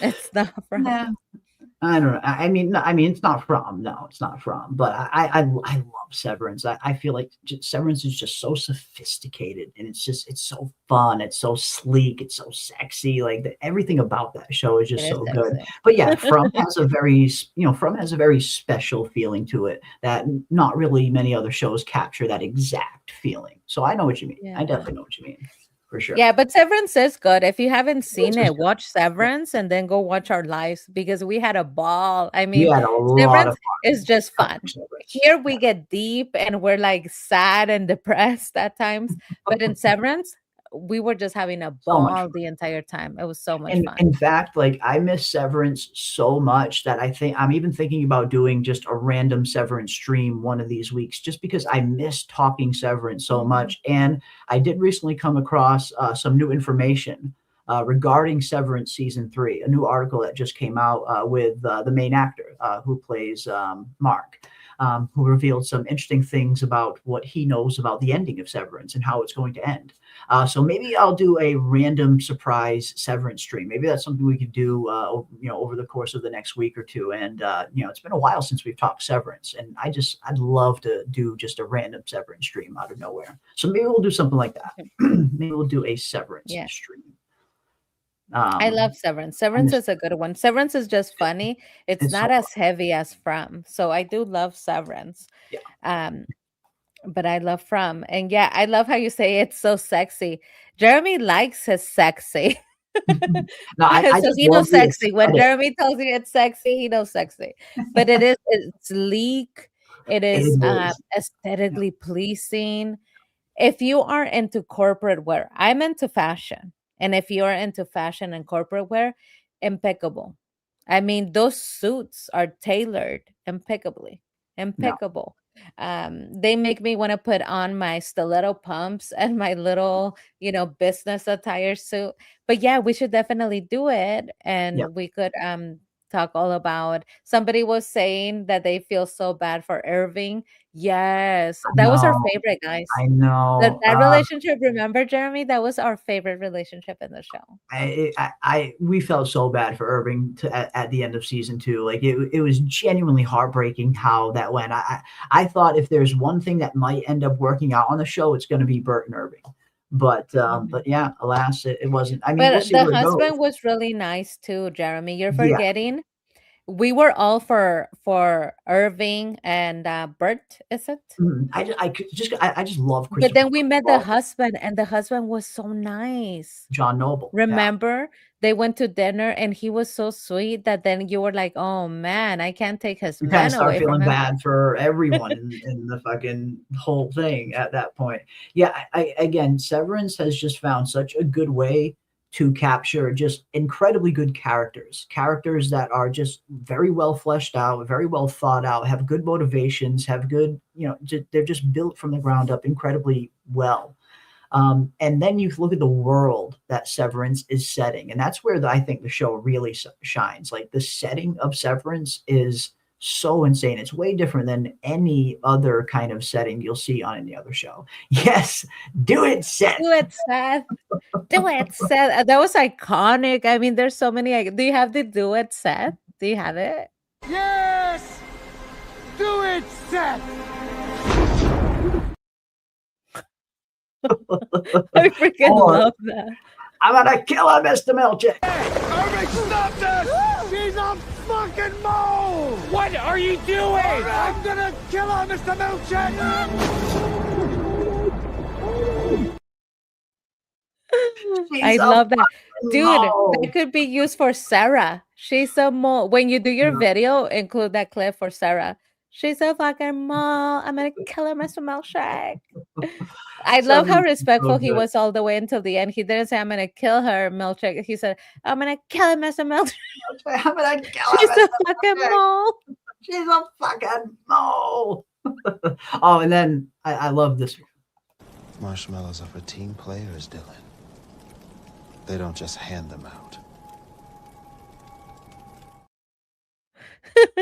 Marshmallows are for team Marshmallows. players, Dylan. They don't They just don't hand just them out. hand them out. Fucking Milkshake is the Oh my fucking god, I love best. that. Let's just you know what? I need a Let's Severance do a rewatch. rewatch. Let's do a Now. rewatch. I need a Severance rewatch fucking now. I mean, From's almost over. Maybe that's what we'll do. As soon as From ends, why don't we start a Severance rewatch and we'll rewatch season 1 and 2 and maybe do some streams on it and talk about it. Yeah, I haven't seen that show in so fucking long. I am craving a Severance rewatch my so bad God. now. So bad. I love that the chat is with us. At times it's difficult because we'll talk about something, but the chat hasn't seen it. Everybody in the chat has seen Severance, and I love what you guys are bringing up because now I'm remembering Severance, the It's so good. iconic finale where It's he has to make a decision between his the wife decision. and Helly. Art. Oh, Ah, dude, and probably my I favorite- cried for Gemma. You I feel was so like, bad for her. You Dude, feel that's so her bad. husband. It is one thing to experience that your husband has left you. Yeah. It is another thing to see him from a window as you're waiting for him and he's running away with Helly. Yeah. And the way that Mark is like, we're going to run. We don't know where we're going, but we're going to run. And Gemma has to see them running away. And that's her husband. Oh, that's heartbreaking. Okay, they know how to do it. I'm telling you, that finale was iconic.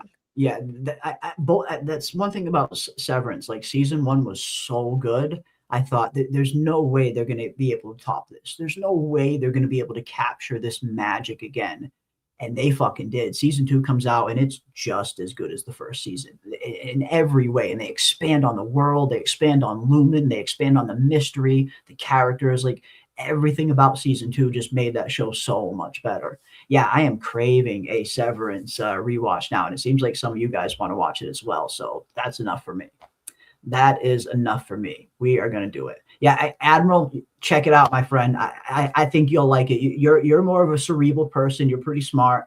I think this is a show that you would like. I mean, you got to give it a chance. It is one of those shows where it really starts to get good around episode 4 or so. Like when Helly starts going to war with her Indy and Audi, like when her Indy and Audi start going to war with each other right around episode 4, that is when Severance really starts to pick up. It's a little bit of a slow start, but it's a very good slow start. Like you can tell right away that it's a very sophisticated show, a very well-written show, a very well-produced show.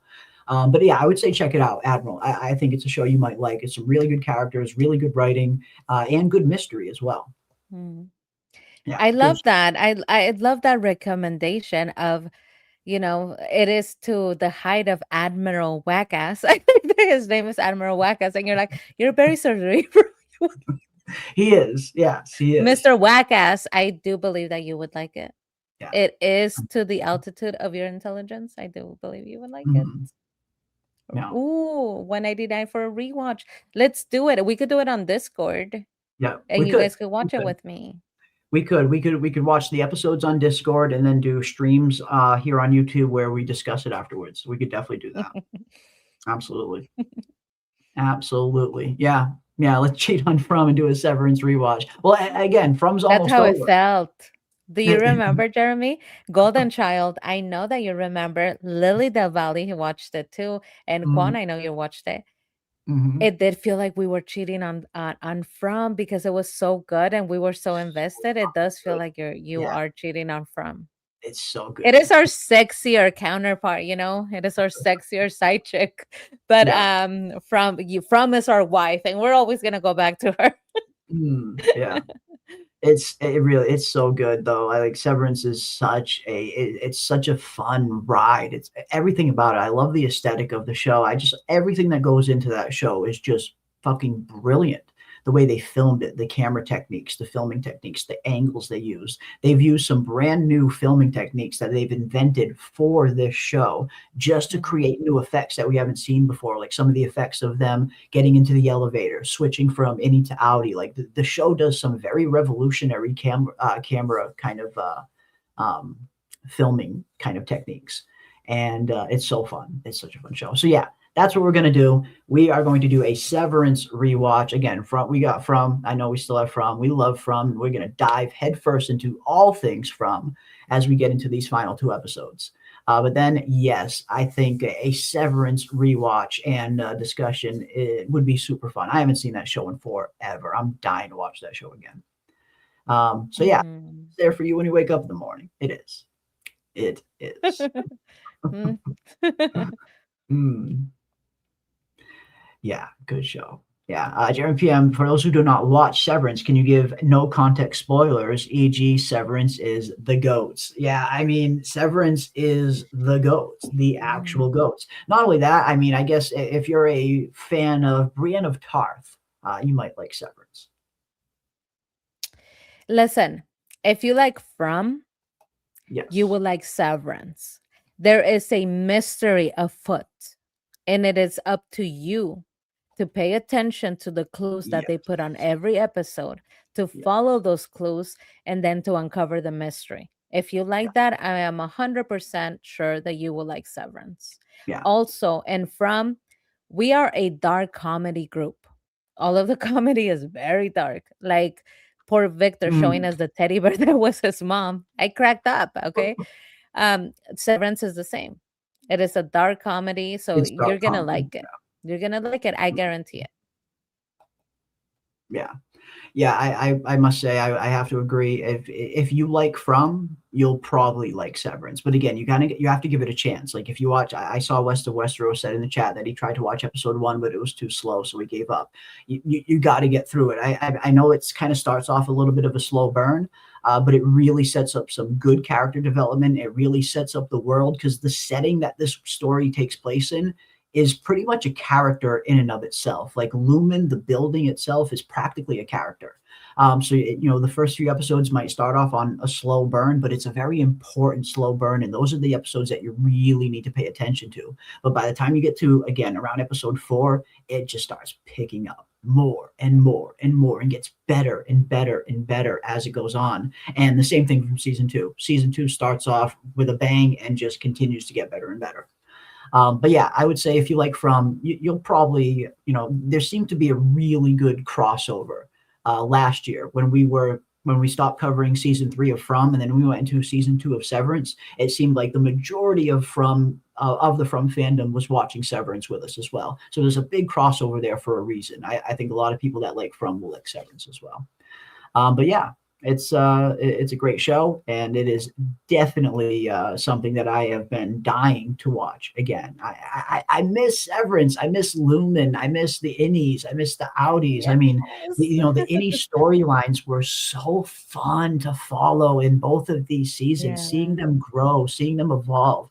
Like these are essentially people that have just been born. Essentially, the whole idea behind Severance is that it's this work program where people can choose to have their life severed, where they have a chip implanted into their head and their work life and their home life remain separate. Two different personalities that don't remember each other. That is pretty much the basis for Severance. And the people that get this process done work at this building called Lumen. And the work that they do there is important and mysterious. It is mysterious and important, we're always told. And it is incredibly mysterious, the stuff that they're working on. Even they don't really know what they're really working on.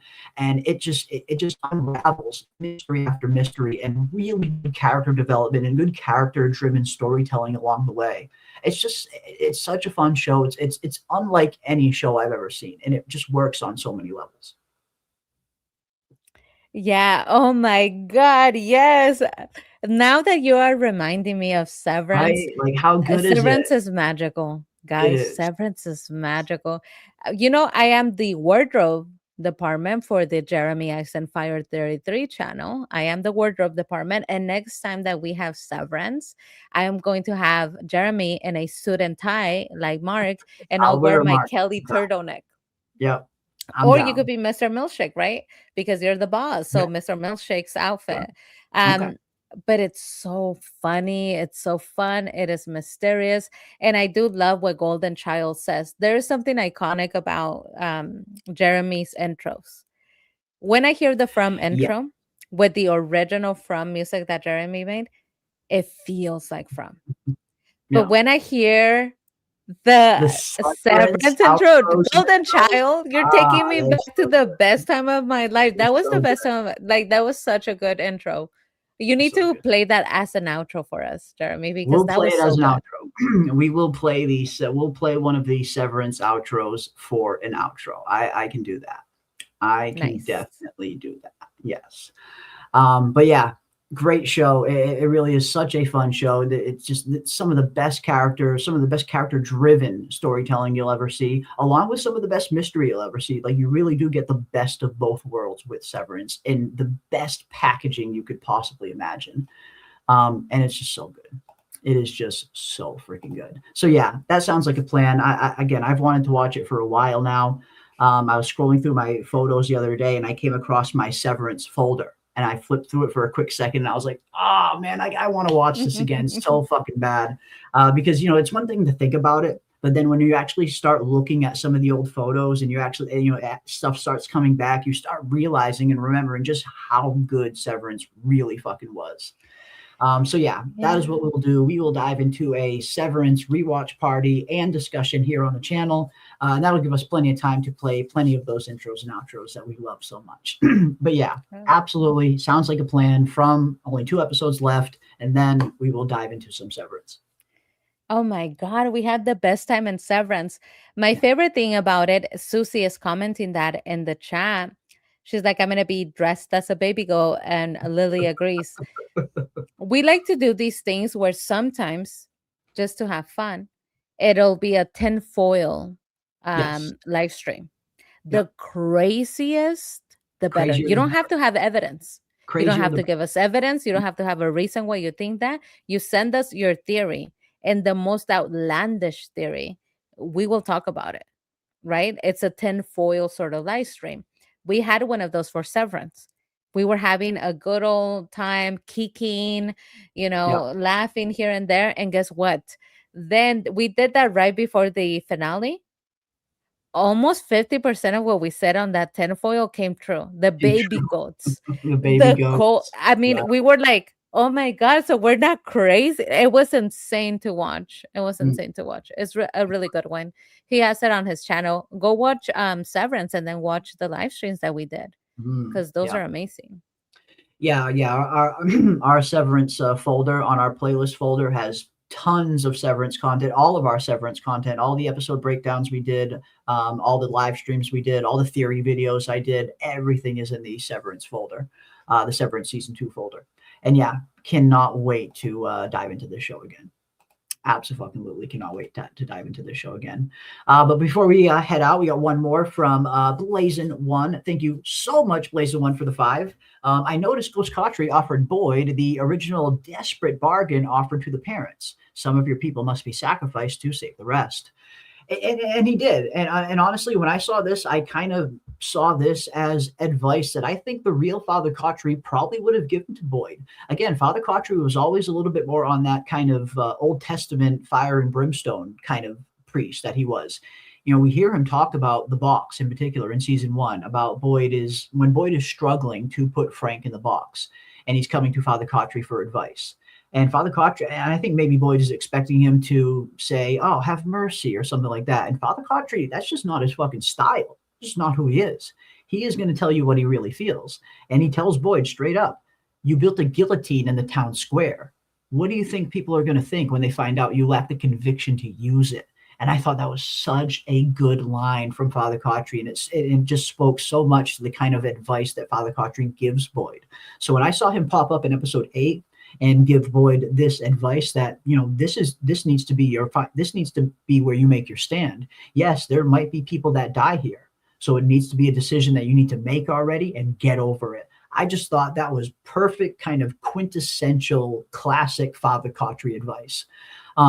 So that's kind of how I saw it. But in a sense, I mean, yeah, Boyd does have to get to the point where he maybe is at least willing to accept the possibility that some people might die during this mission. You are at wartime now. Father Cautry straight up tells him, you're not in peacetime anymore. You're at war now. And during war, you have to make sacrifices. You have to make calculated tactical decisions that sometimes will risk some of your people. And I think that is something that Boyd is struggling to come to terms with, but something that Father Cautry is very much highlighting. And I do think Father Cautry is right. And I think Jade is right. I think that could be a very valid point that Jade has, that maybe the reason no one's ever escaped here is because no one's ever been willing to do the hard decisions. So yeah, when I saw Father Cautry give that advice to Boyd, I thought it sounds like the kind of advice Father Cautry would probably really give Boyd. Yes, I would have to agree. Sometimes I do not believe that the Father Cautry ghost is the actual Father Cautry. It's hard to tell Sometimes sometimes. he is, sometimes he's not. Mhm. That is my theory.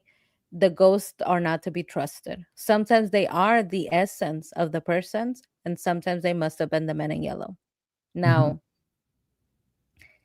Blazian, I really like that you noticed that, you know, one of my theories, number 147, I have 5 billion. So I'm going to be right because I have 5 billion theories. One of them has to hit. Is that in order for you to reverse as above, so below, the talisman is telling us as above, so below.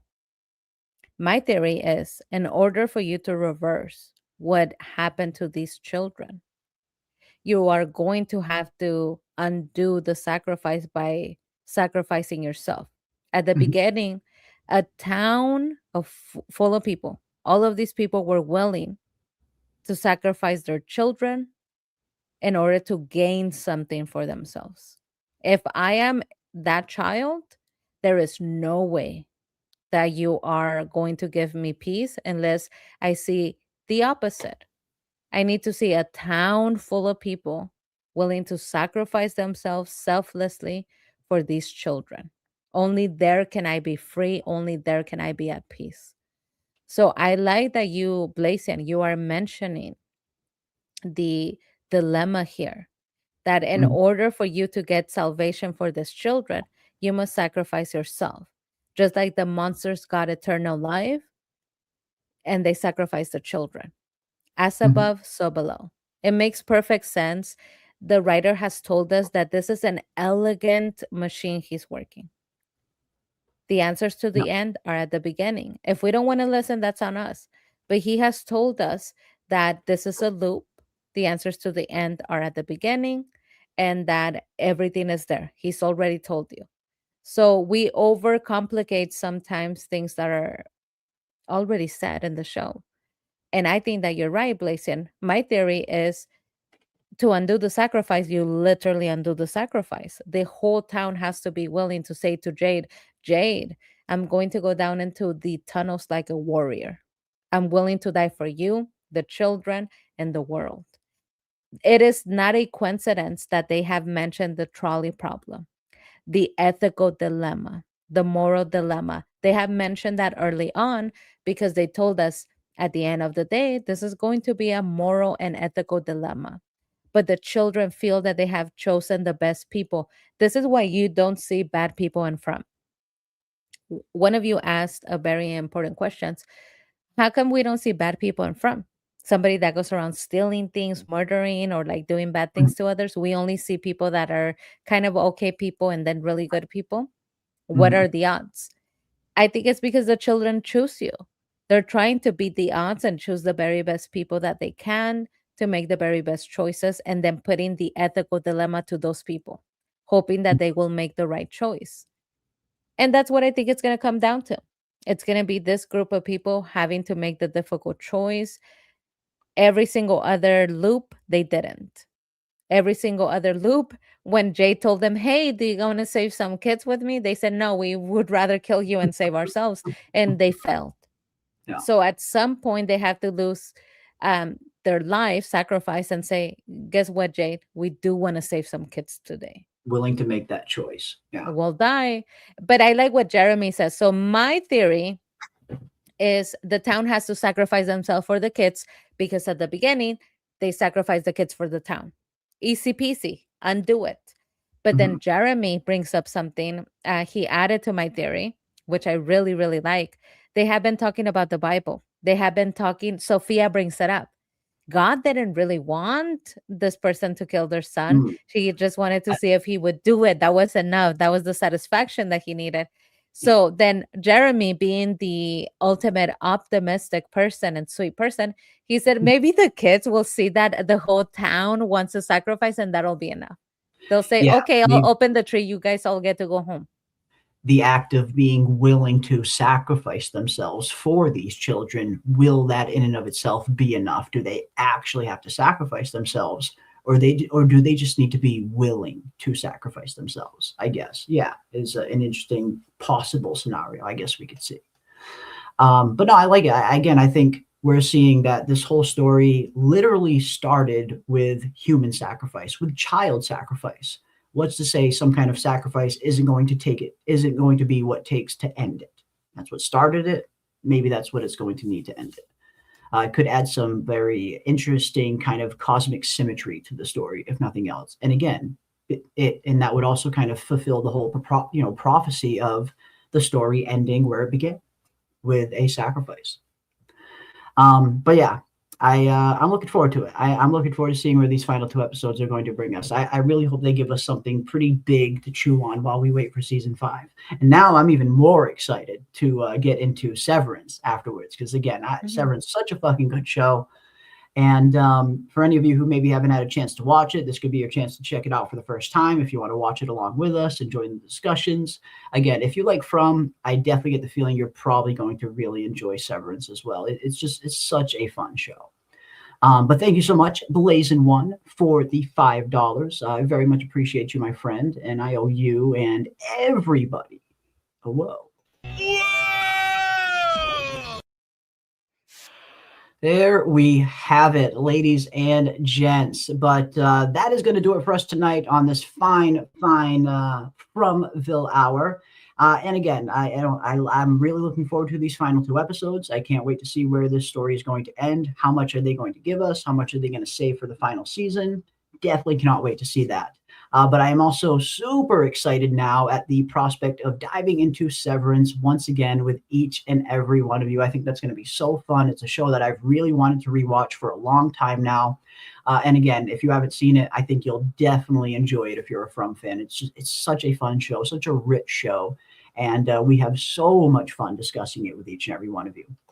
So yeah, that looks like that is going to be our plan. And of course, House of the Dragon Season 3 is also right around the corner as well. I'll also be doing some video breakdowns on House of the Dragon as well. So there will definitely be some content for that too. And of course, I know Silo is right around the corner. I am definitely going to be doing some stuff on Silo Season 3. I'm really enjoying Silo. So that'll also be something that we're going to be covering here on the channel as well. So we got some interesting stuff to look forward to, I feel. And I am very much excited for it. For sure. Super excited for Severance in particular. That's going to be fun. I'm excited now. I was sad. I was I know. feeling a little bit How are we gonna do sad that? because it's looming, right? Yeah. It's looming.